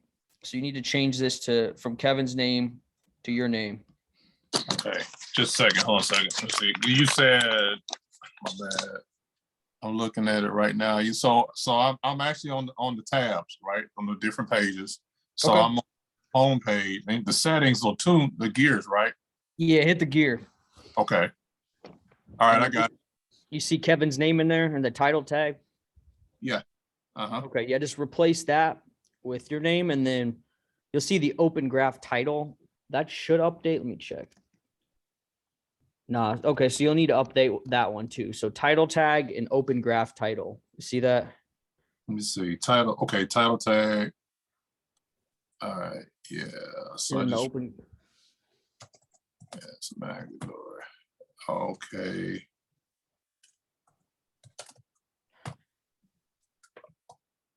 All right. And you said open graph? Yeah, just scroll down a bit. Yeah, I see it. I see it. Okay. Okay. And then you basically just need to do that. So it makes you hit save and then just go to the next page and just do it for all the key pages. Oh, okay. Okay. Got it. And then after you're done, just hit publish. Okay. That makes sense now. Yeah, I'm glad I asked that question, man. Appreciate that. Yeah, you bet. Appreciate that. That was my concern. So. Okay. Did you have any more questions or concerns? So I'm going back over the sales cycle KCR again. Okay. You know, it's just refreshing it. And when I do, I know I don't have necessarily. My tools are ready. It's just those last little pieces with the mix or with the master that's was being put into the video, and I just have to insert that video on the first page on my website. So my question is, going forward, for someone I want to book for me to speak. Thank you, dear. It's my daughter. Sorry about that. But for someone for me to actually speak, you know what? I think I got it. Because I had to go rehearse the whole cycle again. The whole cycle again. Remember, there's scripting in there of going from contact to close about what you should say.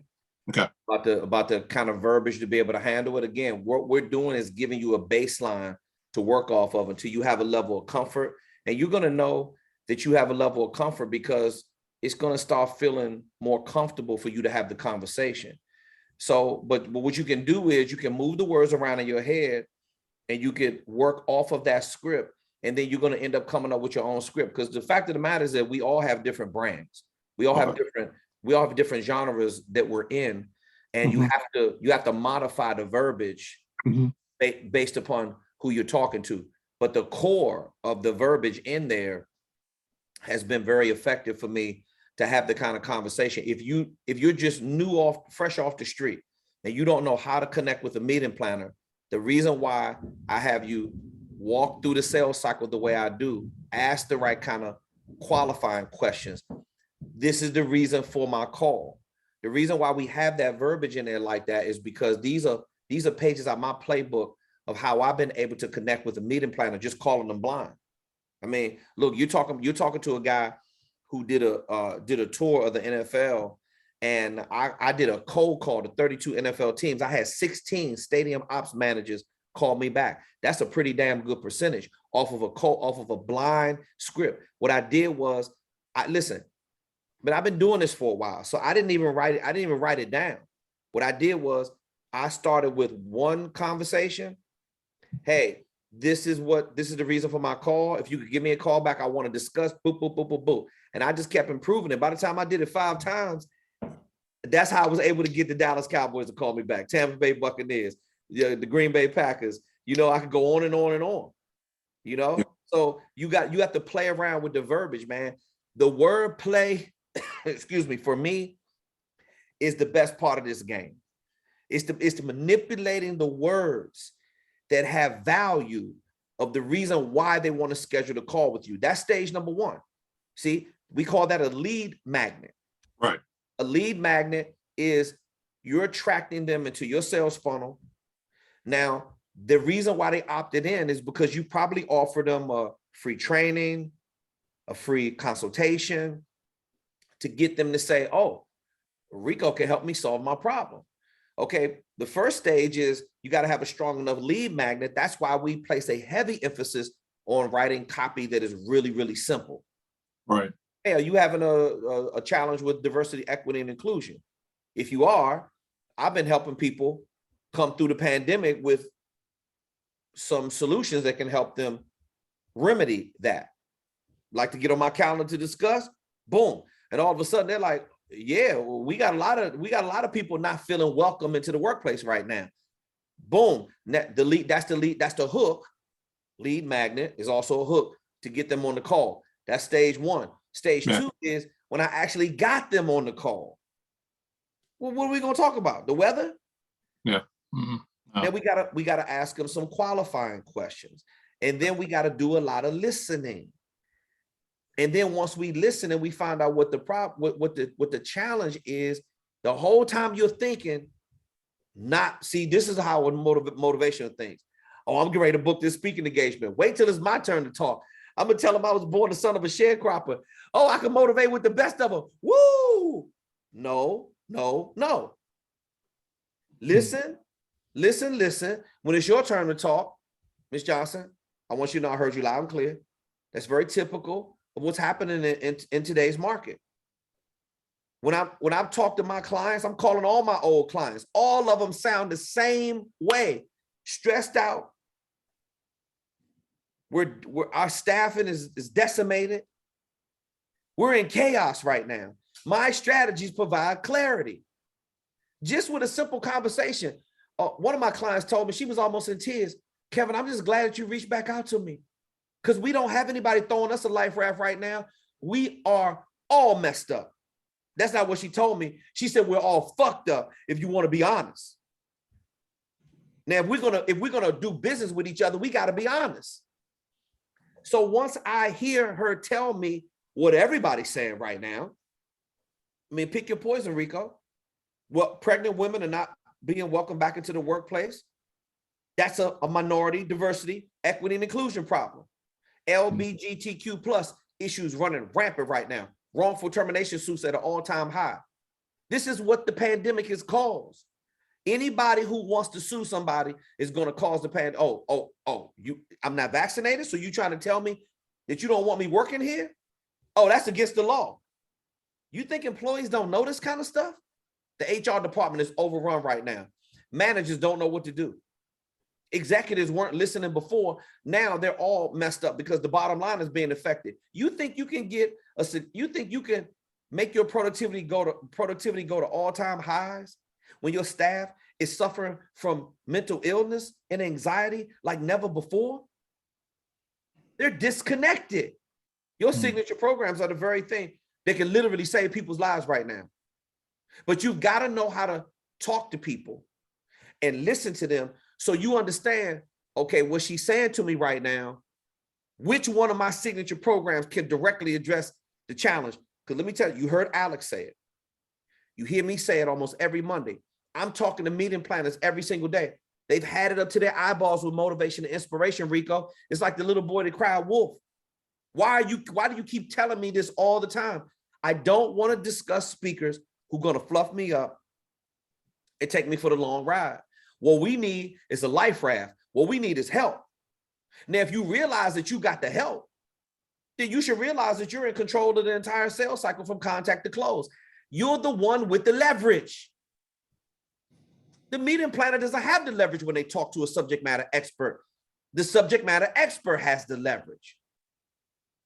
I can go to anybody to get a budget, but you go one place in the world to book these 3 initials. Huh? One place. That's right here.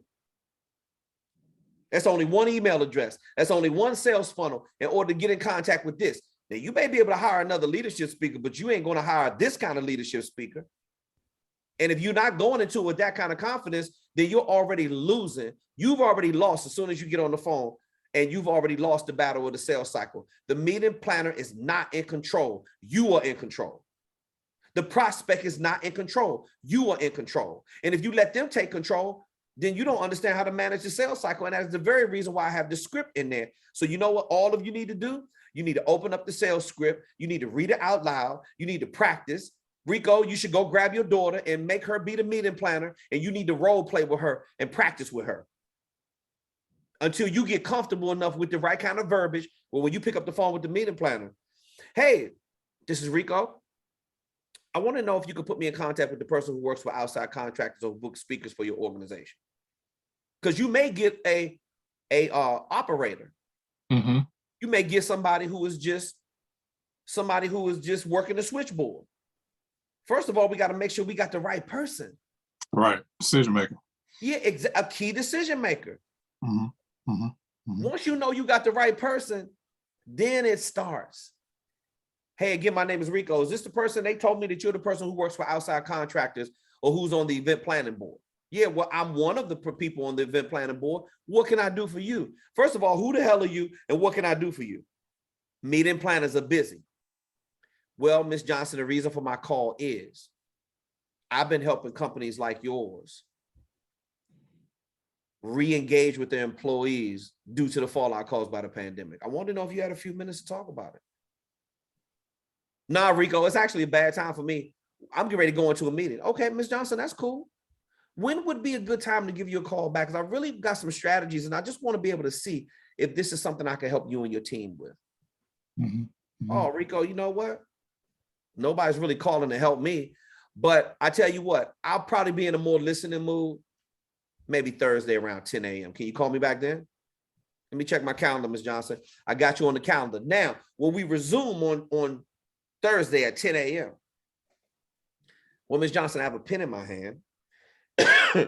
And before this is not about us doing business right now. I just want to be able to know if I can help you solve some of the challenges. So, and I also, love interviewing meeting planners to see how I can help them perform at a higher rate. I have a pen in my hand. If you could share some of the challenges you and your team have been going through, I'd be more than happy to help you solve some of those challenges right now, free of charge. See, I'm not asking her for anything. I'm helping her ass get out of trouble. Now, the last time I checked, Rico, if you was coming out the Mojave Desert and you haven't had a drink of water in 3 days, and I'm sitting there with a big ass pitcher of ice water, you think you might want to take a sip? Mm-hmm. You think you might want to reach for that glass of ice water? Mm-hmm. Okay, then don't try to play me like you don't have the services. You the man. You did your own music. I had to pay $150 licensing fee for the music I wanted to use for my speaker video demo. And you went there and got the best of the best and created your own track. Hey, good for you. You don't need to pay a licensing fee. Rico, get the damn song mix, throw it on the track, put the speaker video demo on the website, and get into the marketplace and start interacting with meeting planners, please. So you can get punched in the face, so we can keep helping you, so we can helping you get better. Hey, look, I gotta say this before you go. Yeah. Now, I noticed something in the market. I noticed when you kept saying motivational, and I think I messaged you about it. Yes. Rico, you send the best videos about these examples. Rico, you sent it to me through Facebook. I remember. Hey, I said, is this dude a copy of somebody else I know? I kept looking, and then watch this. The dude he was copying, I said he was copying. I noticed that dude's partner was like saying, it's no longer, you can just say you're a motivational speaker. I said, where did I get that from? I've been telling you this for years. Right. So the whole point is, I see different people. They have different programs, right? And they try to sell you to come into that one. I'm like, why do I need to go into that when I got KTR? Why? I mean, like, literally, I love this, right? I do. I love them all. But I'm saying, I think the nuts and bolts specifically, it may have taken me a little long, and that's cool, because sometimes you want to get through the process quick to avoid certain pain points, but that's where you're really missing it, and you can really hurt the people that's waiting on it by you not taking your time to marinate or get it mixed properly. Yep. What I'm saying is that the platform was really helpful to me in that regard, and I'm glad that it did take a little longer, because sometimes the best stuff ain't always out front. The best wine ain't always out front. It's actually in the back. Yeah. So I just want to let you know that I saw that the trend now, people are starting to say what you've been saying about you can't no longer be a motivational speaker anymore. You got to really distinguish yourself as a professional speaker. And what I like about the area that I'm in, last thing I'll say, my editor that helped me edit my book, he's ghostwritten for Maxwell and those names, right? And he told me this one day that I thought really was eye-opening. He says, you're dealing with identity and leadership. Leadership is a big thing, which, we talked about as the top most billable topic. Right. But he said this right here that really stood out, as I guess it would be qualified as a micro niche or something different. He said, the difference between what you're doing and John Maxwell's doing, he's actually talking about leadership from a behavioral standpoint. You're talking about it from a becoming standpoint of who and why, so that's a big difference. So with the times that we're living in right now, and with all the mental and everything going on, bro, I mean, this is definitely it. So I just want to say thanks. Appreciate it. You're welcome, man. Rico, what you just so eloquently stated is called market differentiation. These are the things that separate your brand away from every other leadership speaker in the world. Like I said, you can go somewhere else and hire another leadership speaker. They may be a great fit or a better fit. See, the thing about speakers is that sometimes we think that we are the best fit for everybody's event, and you're not. I'm even talking about myself. I am not the best fit. And you got to understand, meeting planners are going to go down the tier. They're going to start with the top speaker. But when they realize and they come to a shock that you can't hire Gary Vee because your little fake ass budget is not $250,000. You realize you can't get Les Brown because he's already booked out 2 years in advance. See, this is what happens when you realize you can't get whoever you think is the hottest speaker, that little flashy, sexy pick to be a speaker. Bro, this happens all the time for meeting planners. This is why I'm getting you to understand how the meeting planner thinks. When I was in high school, the committee for our graduation, everybody was talking about Bill Cosby, because Bill Cosby back in the 80s could do no wrong. I'm talking about Heathcliff Huxtable, Bill Cosby could do no wrong. That was called appointment television. When the Cosby Show came on at a certain kind of time on NBC or whatever it was, your ass was sitting there in front of that television. You weren't really recording it like that. So watch this. Everybody was like, oh, we getting Bill Cosby to speak at our graduation. They start throwing out all these names. First of all, back then, Bill Cosby's keynote back in the 80s was 30, 40 grand. Our committee couldn't afford that. But it sounded good to say that we was going to get Bill Cosby. You know who we got? We got the late, great, God rest his soul, Jim Vance. I got a chance to interview him, hang out with him at the Glenn Harris tribute after Glenn Harris is a local sportscaster, real big in this area. And Glenn recovered from a heart attack. Everybody was there. Rock Newman, the boxing promoter there, Riddick Bowe, Super Bowl champion Doc Walker. Everybody came to the Glenn Harris tribute. And Jim Vance was at the tribute. Now he had beat cocaine addiction. He's a staple in the Washington, D.C. area. We got Jim Vance to do the keynote at our graduation. Now they still paid a lot of money for Jim Vance, but I guarantee it wasn't $30,000. Right. You probably paid 10. Because don't get it twisted. Jim was a quality speaker. Wow. And he was one of the best news broadcasters in the history of Washington, D.C. So you still came up off the money, but you did see there's levels to this shit. Yes. And because you're not getting 100, your speaker business is not ready to get 100,000 yet. When it is, you'll get there. But there's a lot of money to be made around the $5,000 to $10,000 level. That's why it's so easy for a speaker to reach 6 and 7 figures.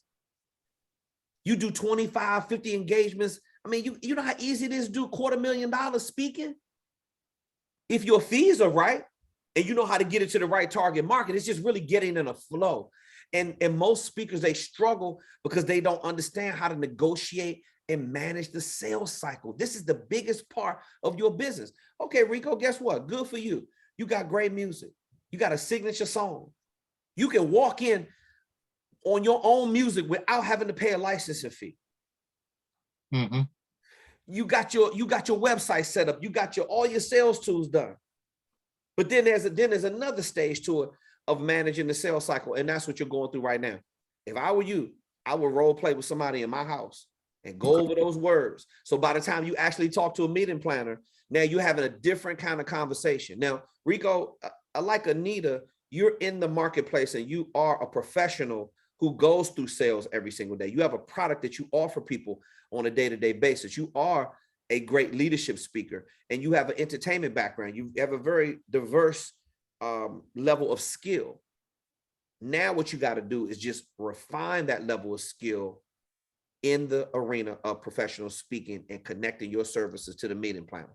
And once you do that I'm gonna say about 5 to 10 times, it's gonna click in your mind to say, oh, that's where you're supposed to put that word. That's why that phrase is there. That's why KTR is asking us to ask all these questions up front. Then when they say, okay, Rico, we have a communications challenge in our corporation. We have a equity and inclusion problem. We're having because of the sedentary lifestyle caused by the pandemic, like we really need something we can sink our teeth in. Our executiveship is lost focus. Our HR department has been blown up. We're rebuilding right now. So how can you help us put that back together?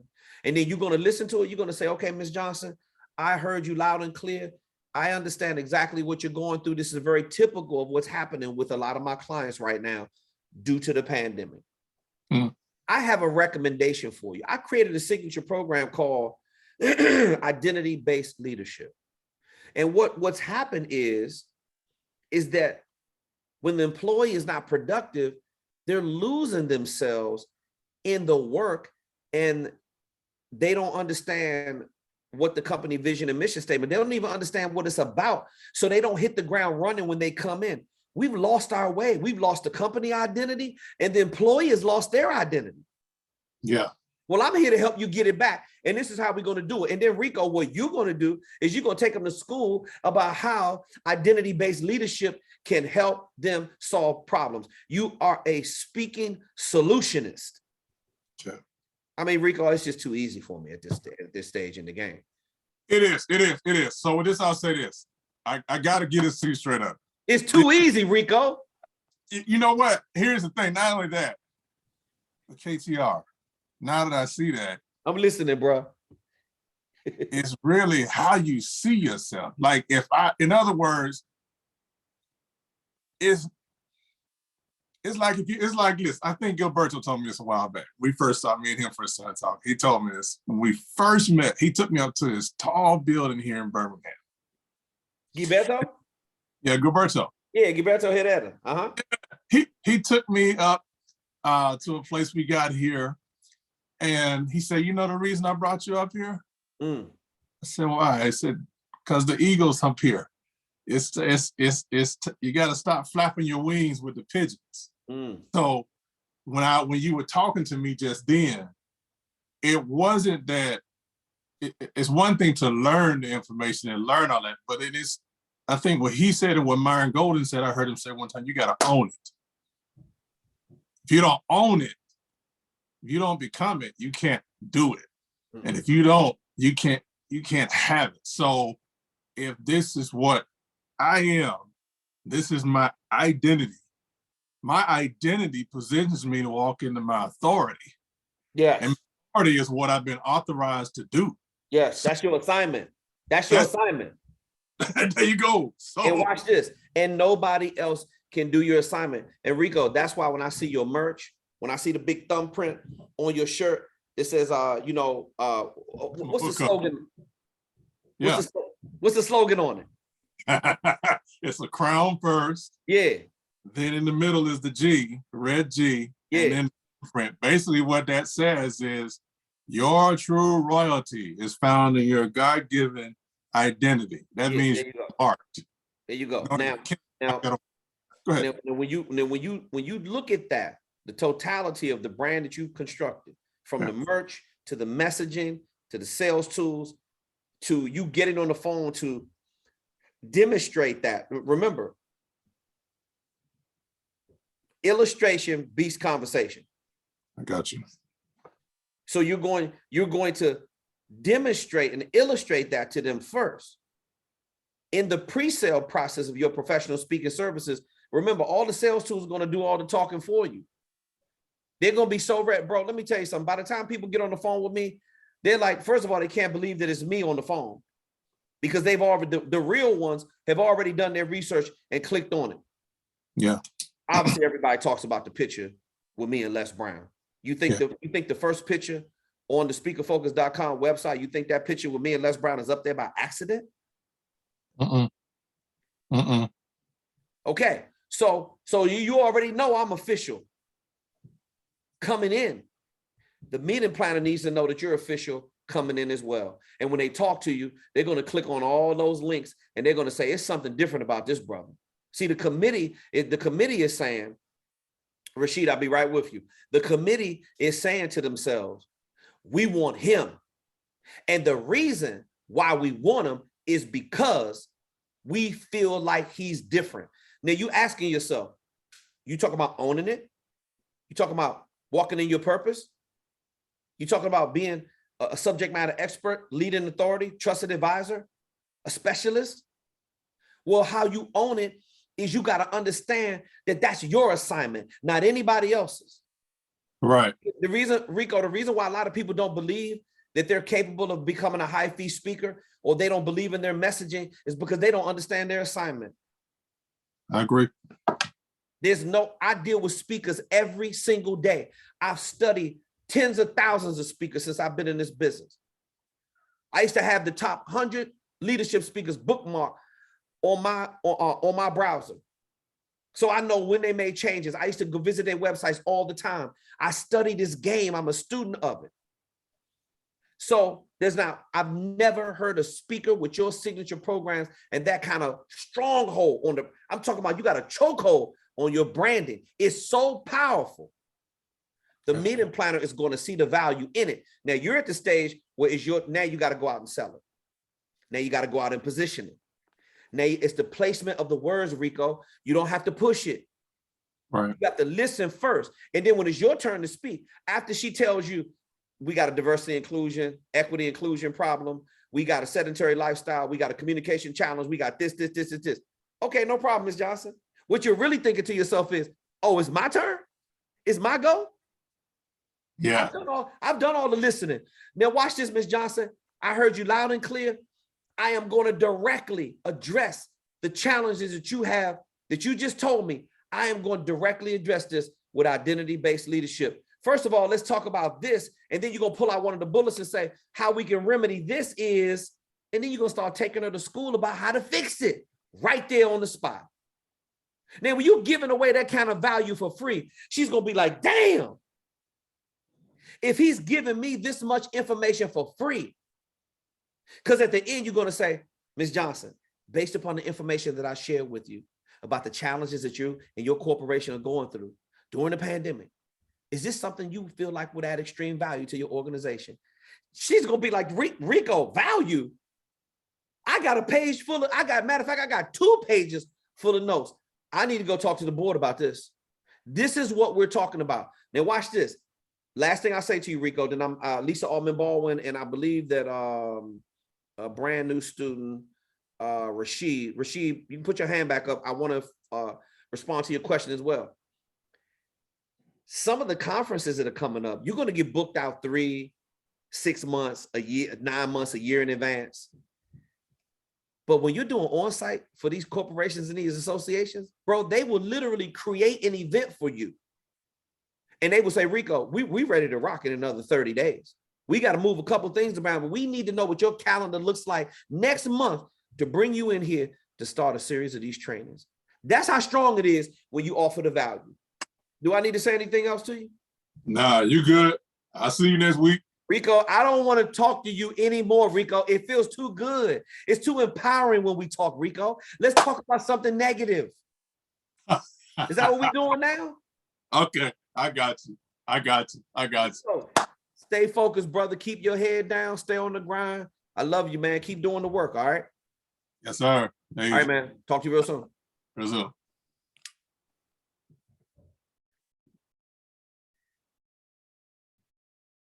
Oh, they trying to make me work overtime on the Monday Q&A. Rashid, I believe you're going to be our last question after Lisa Altman Baldwin. Lisa, thank you so much for your patience, for hanging in there. Tell me where you are in your process. What's your question or your comment? Yeah, you're on fire today, that's for sure.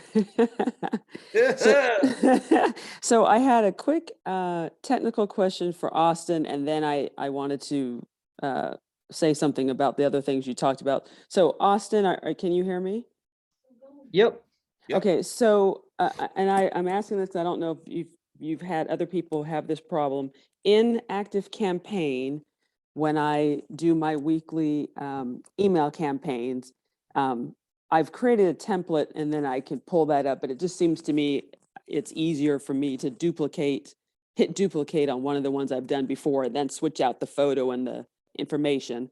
And then Kevin was having me start doing ones with videos embedded in it. And so by trial and error, I figured out how to put the video in there and then put the text. But lately, when I've been trying to schedule another one, it gives me the option to click on it to change the video link and everything, but for some reason it's not showing up. And so I didn't know if you've run across that problem or not. Could you repeat the last part of that? So the video's not showing up in the email, or? Yeah, so what I'll do is the very first email campaign that I created that had a video in it, at the very top, instead of putting a photo, I clicked on add video, and then it let me put the YouTube link in there, and it worked fine. So when I went to create my next ones, I would open up that campaign, I'd hit duplicate, I'd change out all the verbiage information, and when I go to the video that's in there and I click on it, and it gives you the option again to change out the video link, I'll put the link in there, but then the video won't show up. Got it. So we haven't used that functionality before. What we've found to work really well is to just take a quick screenshot of the thumbnail of the video and just put an image into, just insert an image into the email. Okay. And then you can make the image clickable and just make the image clickable out to the YouTube video. Okay. Perfect. And what's kind of cool is, like, most of the email clients like Gmail, if they see a YouTube link, they'll actually at the bottom of the email, they'll put like the video as like an attachment to quickly play it. And it works really well that way. But yeah, I haven't tested the way that you're doing it before, so it might be worth a test to like insert the video, but that's been working well for us. People just click the image and it goes out to the video. So when you do the screenshot, are you able to save it as a JPEG or a PNG then to be able to put that in there? Or how are Yeah, if you have a saving it? MacBook, if you just do, if you No, just, I don't have a Mac. I'm using PC. okay. You should be able to use the screenshot tool and just save the screenshot to your desktop, Hmm. and it should save it as a PNG, either work, PNG, JPEG. Okay. Okay, I will try that and see. Like I said, I know if it was trial and error of how I got the first video in there in the first place, but it won't do it then. But if I can do it like that, and you can, and so you're saying, so even if so the image is what you're saying, I can make that and a link. Yeah, and Once I honestly, I get would it keep in it there. even more simple. Just, you don't even need to insert the screenshot or the image for now. Just say, hey, just release the new YouTube video, and you say click here to watch it, and just Mhm. have text and have the Mhm. text hyperlinked out to your YouTube video. And if Okay. they're using Gmail, they'll actually see the thumbnail of the video right inside the email, and they Okay. can just click watch right from there. I think it actually just, pretty sure it just pulls it open to watch right inside the email client if they're on a computer. So I would just do that to keep it simple. Just like hyperlink, click here to watch the video. Okay. All right, I will try that. And I always do a test at the end before I send them anyway to myself to see if I can read them. Okay, I'll do that. All right, thank you very much. That's helpful. You bet. Okay, and so Kev, I kind of want to piggyback on what you've been talking about most of this time, and then the feedback that Alex put in and that Rico put in, is Sure. that everything that you've told us from the program from the beginning, and I'm now just at over a year in it, has been coming to fruition in different ways. So, the feast or famine type of thing, where all of a sudden there's a lot of interest, and they don't get booked or don't get booked because they have several speakers to pick through, and they have a budget and everything. And where I've been kind of, I won't say stuck, but where I've been spending my time for the last probably 6 months or so was trying to get the verbiage down that it, speaking to people in the right way. And you guys have been helping me a lot with tweaking it. And so, it still gets discouraging when you don't, get things on your calendar. Sure. But, and then going back to what you're saying, once you're in your 50s, or, my case, close to 60, and then you're looking at, where your finances are going to be because you're close to retirement, all that stuff that plays in there. But Mhm. what keeps me going is, even in the disappointing times, when I'm doing the work, I keep remembering what you're saying. It's a numbers game. It's Yep. attrition. It's keeping at it.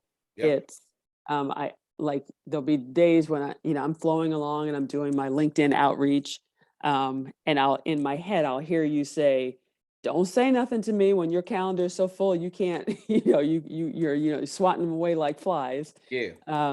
So it's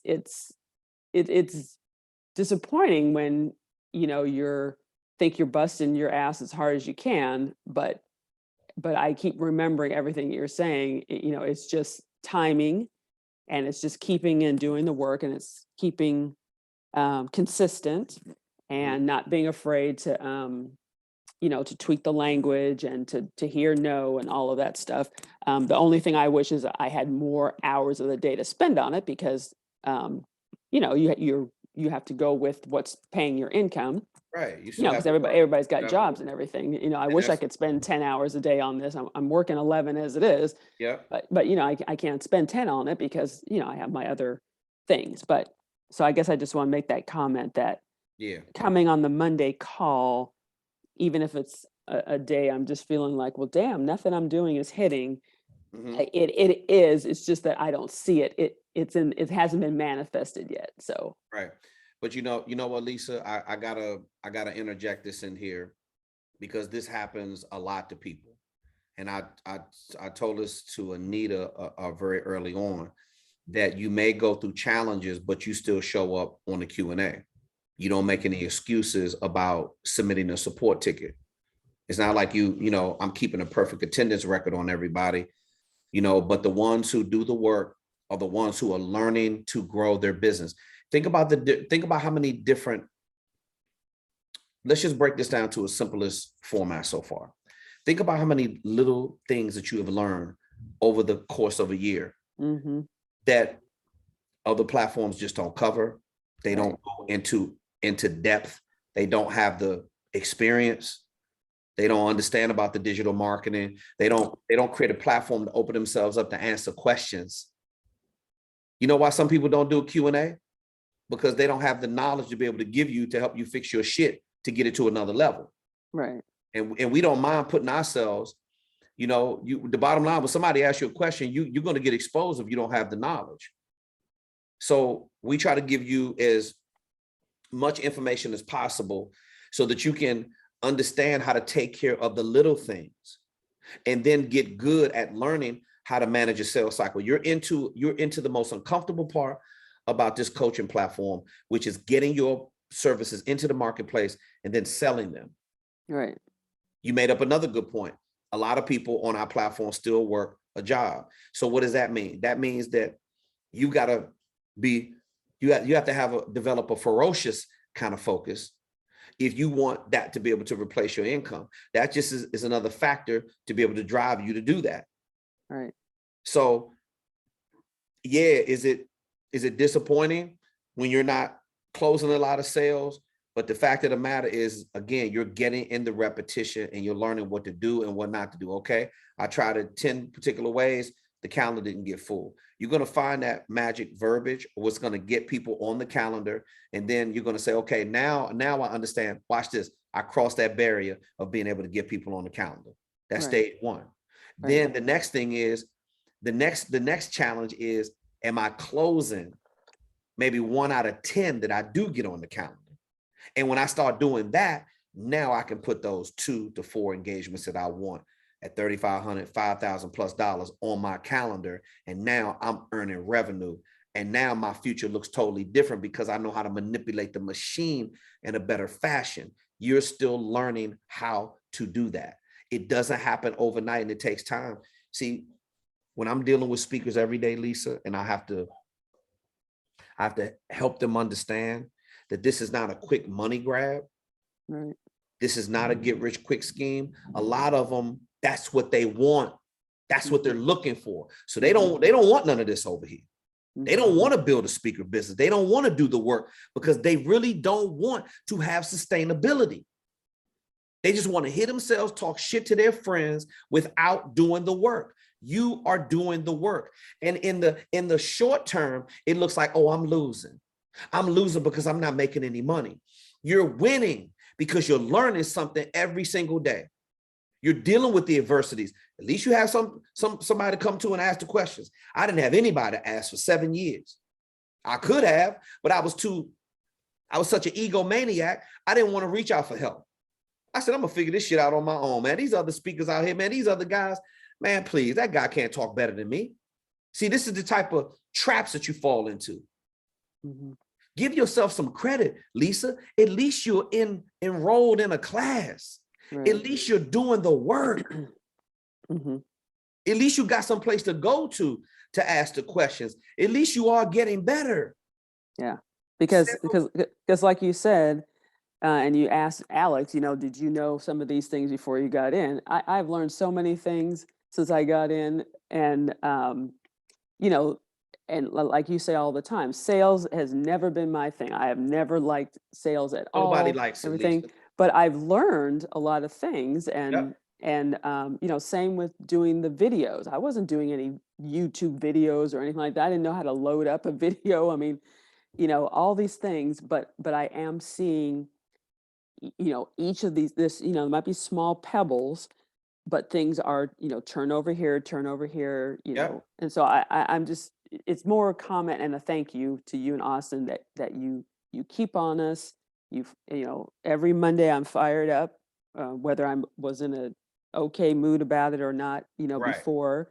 And based on feedback I have gotten from when I have had people on the, who've booked appointments, everything you said, I would ask, say, so can you tell me about your challenges? And I don't get to say anything else. I get a verbal answer. So everything you have said, both of you have said, is coming to fruition. I just, I keep coming to the Monday calls, even if I don't really have a question, just to keep motivated and hear you say something again for the 100th time, but maybe you said it a little different and it resonates right. with me different.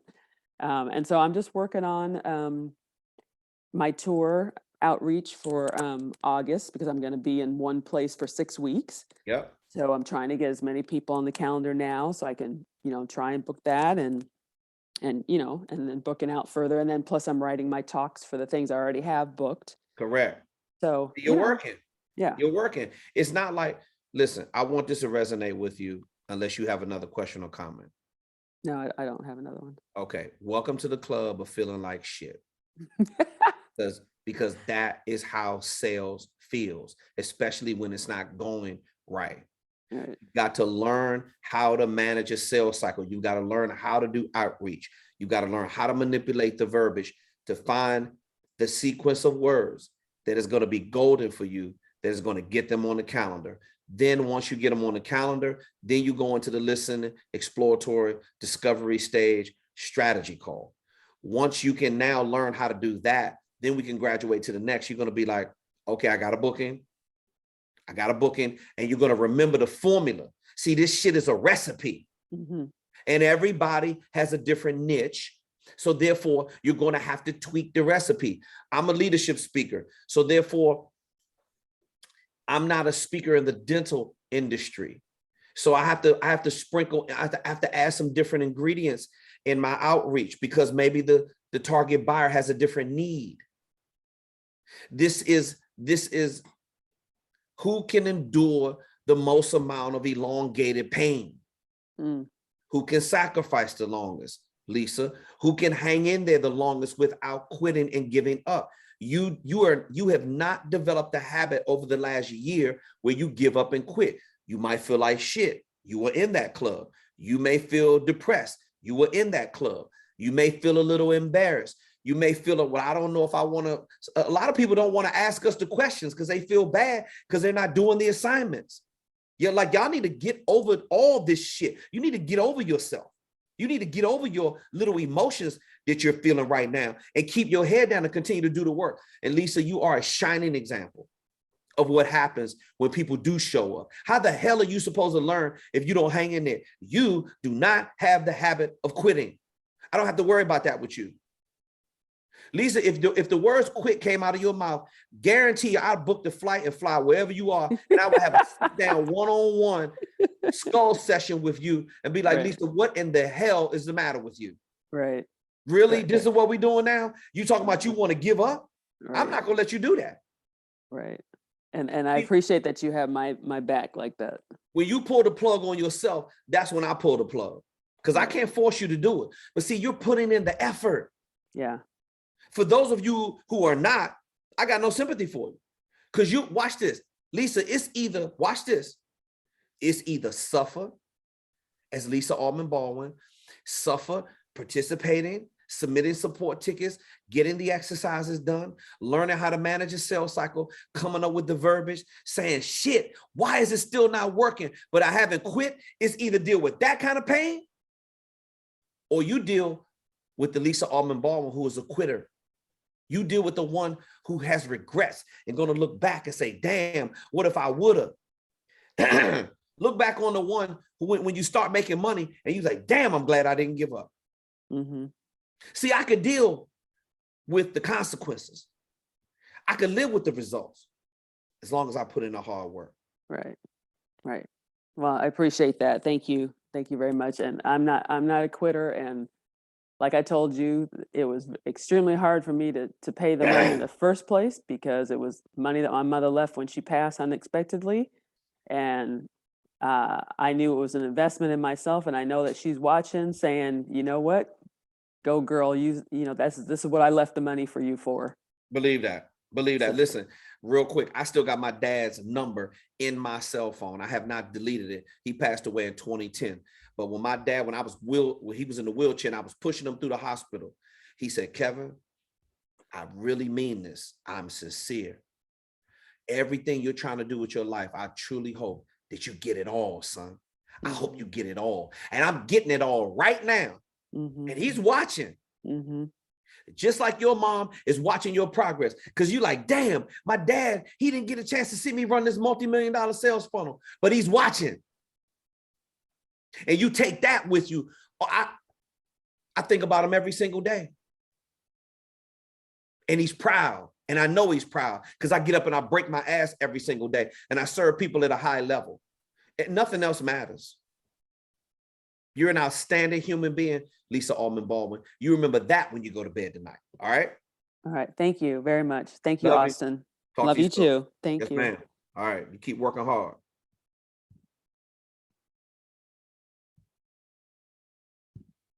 Rashid, talk to me, brother. Rashid, can you hear me? I hear you. I hear you. What, can you hear me? Yes, sir. Your volume is a little low, but I can hear you. Okay. I'll try and speak up. You're scaring me because as I listen to you speak to Lisa, it's almost as if I was speaking, you were speaking the thoughts that I had to her. You know what I mean? Like you really I was thinking along the same lines. It's like I'm not looking at trying to create this vast amount of wealth. I'm looking at just trying to grow a little bit each day. And with that, I'm excited for, you know, what's going to come of this, because I've already even just getting to the point of entering this phone call, this Zoom meeting. Yeah. It's not been a lot of easy steps for me because, you know, I have my limitations as far as a computer is concerned. Gotcha. You know, so it's a big win already. And, you know, I was also expressing how I had, you know, I'm in the process of going through a divorce. And to be honest, you know, my wife did a lot of great things for me in regards to, you know, well, she kind of, you know, helped me out with a lot of the technical things I didn't do so well. But I'm so interested in excited about the fact that I have no choice but to do those things that I struggled with in the past for myself. And I'm just glad to have gotten an opportunity to link up with you. I'm super excited, and I've also gotten a chance to listen to some of the other people's testimonies, and you know, this all part of the growing process. And what more can I say? I'm just glad to be a part of what's going on here, and you know, I also hope that I'm able to add some insight and help people along the way. You know what I mean? I don't care who it is. Well, I'm sure you will, Rashid. You know, this is one thing that, you know, when you hear you hear things transcend from our coaching platform and the advice that me and Auston have, the brotherhood that we have with family.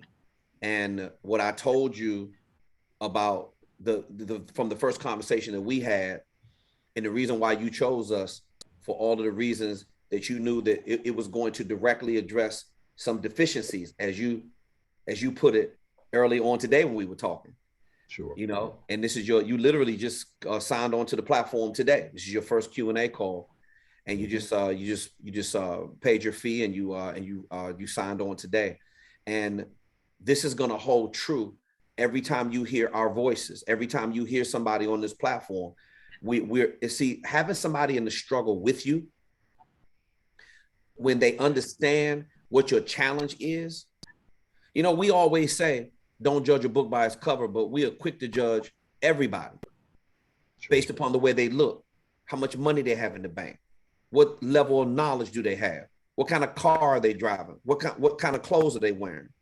But let's just strip away all that bullshit, and you're just left with the naked soul. When I talk to people, I talk directly to their soul. And if I can't gauge a level of authenticity from you, you don't make it into this coaching program. And what I clearly saw in you, and see, these are the kind of speakers that we're grooming in the marketplace. No matter who you hear share on this platform, all of them have their own authentic voice. Just like you, Rashid. I know the core of who you are as a person who wants to express himself. I understand that you have those kind of oratorical skills already. You have that ability to connect with somebody because you're genuine. You may think that that's easy to achieve in today's marketplace with what we're dealing with, but it's not. Man, I've never seen such a fluffy era of bullshit in my life, ever. But I also have never seen an era where you can become number one so fast if you just be yourself. Yeah. The problem with people is that they trying to be somebody else. There's no brand differentiation. There's no market penetration. They don't understand what that is. So then when you deal with me, it feels good now that you can say, hey, I got my little brother Austin I can go to. I got my brother KTR. That's my family. I can go to them and talk to them about my problems. See, the problem with a lot of people is they don't have no place to go. Yeah. And this is an industry where there's a lot of little finite details that need to be taken care of. And I don't take it lightly about those details. The other coaching platforms, God bless them, a lot of my colleagues, they teach it the way they do. But when you come over here, you need to get your grown ass mind right and be prepared to do the work, because I'm telling you that the reward is there only if you're willing to put forth the effort and the sacrifice. So it's all about really how much, hey, listen, Rashid, you didn't already, look how much pain you've been able to endure up to this point. And you haven't broken. You might have broke down, but you have not quit. Rashid, you could have took your money and you could have done a lot of other things with it, but you double down on yourself. See, the time to make an investment in yourself and sacrifice and go all in is when all hell is breaking loose. Yep. That's what you just done. Oh, man, that's what you just done. Now I'm telling you, I've seen this type of attitude and this type of character my entire life. And every time somebody does that, and when they believe in themselves and they give up their last to do something that they believe in, it always works. You know why? Because you don't have a choice. Am I lying? Amen, brother. No doubt. When your back is up against the wall, you're going to come out swinging. Yep. Because you don't have a choice. Close your eyes and let your hands fly. Bro, you got a son. You got to teach him how to be a real man like you're being right now. Now, how you think he's going to learn that from the street? No, sir. They're going to give him some watered down version of who he's destined to be. You need to teach him what his assignment is, like you understanding what your assignment is right now. All we've done is created a platform where people can understand what their assignment is, have the tools to be able to complete the assignment, and then take that energy out into the marketplace and do your part to make this world a better place. That's what this platform is all about. And that's the very reason why you and I connected. Now, I told you that we had a brotherhood when we started our conversation, and now we're on an open platform. You hear other people. This is what this is. This is a brotherhood and a sisterhood. My job is to hold you accountable. Austin's job is to make sure that he removes the fear from the technology, so you don't have to sit on the sidelines anymore and be wishing and hoping and praying about your speaker business, that you're actually in it, working, growing, doing the activities, submitting support. Man, do the work, Rashid, and the reward is there. You understand what I'm saying? Yes, sir. Austin's got his work cut out for him now, but we want to make his work worthwhile. It's okay, but believe me, listen, bro. You can't threaten a technologist like that. You can't send him enough questions about tech, and it's just what it is. Listen, bro. As much as we both have great energy, and people ask me this question a lot. Somebody tried to interview me for a magazine cover they want me to be on. And they want me to do a feature, or they want to do a feature on me. And they asked me, they said, well, what about your business partner? What things do you have in common? And without a doubt, what I say is work ethic. And Austin he's anal. He's very specific about the way he likes things done. But there's a reason why he wants you to do it a certain way. The reason why is because he gets results. And if you don't do it that way, that means you're not going to get the result that he's teaching you, that he wants you to accomplish. Same thing with me. We are both anal. I'm respectfully requesting that you do these things a certain way in this system and follow it, Rashid, because the shit get results. Let's go.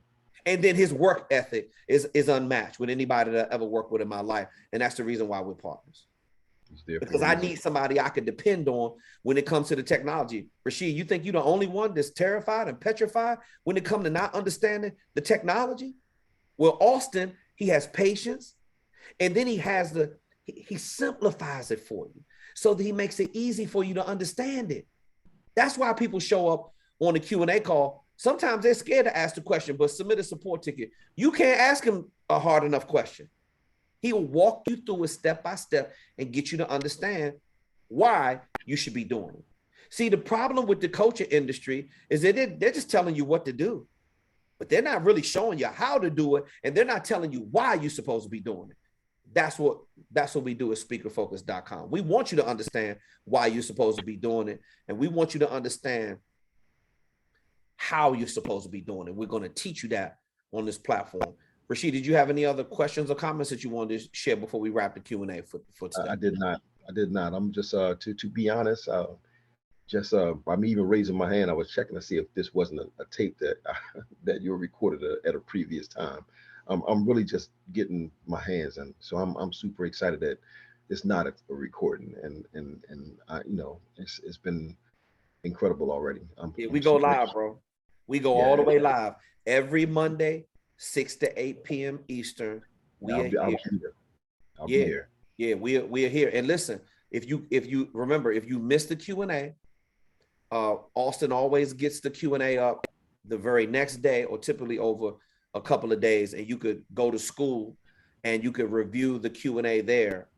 And the Q&A is a big part, because a lot of times you can go back and say, oh, what was KTR talking about, how to manage a sales cycle? Well, it's about an hour and 25 minutes in. When I made that point, you can just advance the video up and you can just get that skill set that you need, or you can just listen to the audio when you are working out or when you're doing something else. And the words start resonating. As Lisa Almond Baldwin said, a lot of times we say the same thing because the system and the techniques and the strategies, these are time-tested techniques that they work. The only thing, I may rephrase it a different way based upon who I'm talking to. And I feel like whoever is on the group call, whoever's on the Q&A, I'm speaking to your spirit in the way you need to hear the words for that particular day. And my job is to cycle you through the program to make sure it's done the right way. And there is a right way to build this business. And we have the way which is profitable and will keep you organized on this platform. So this is a journey that we're going to be in it with you for the long haul, Rashid. So welcome to speakerfocus.com, and we hope to see you on many more calls. I appreciate you. I appreciate the work you're doing, and you get some rest, big guy. I know you were telling me how busy your Mondays are already. So oh yeah, I'm jumping into dinner right after this, and then I'm probably gonna head to my massage chair in another hour and a half, and I'm done for the day. I don't have anything else left to give. I know that's right.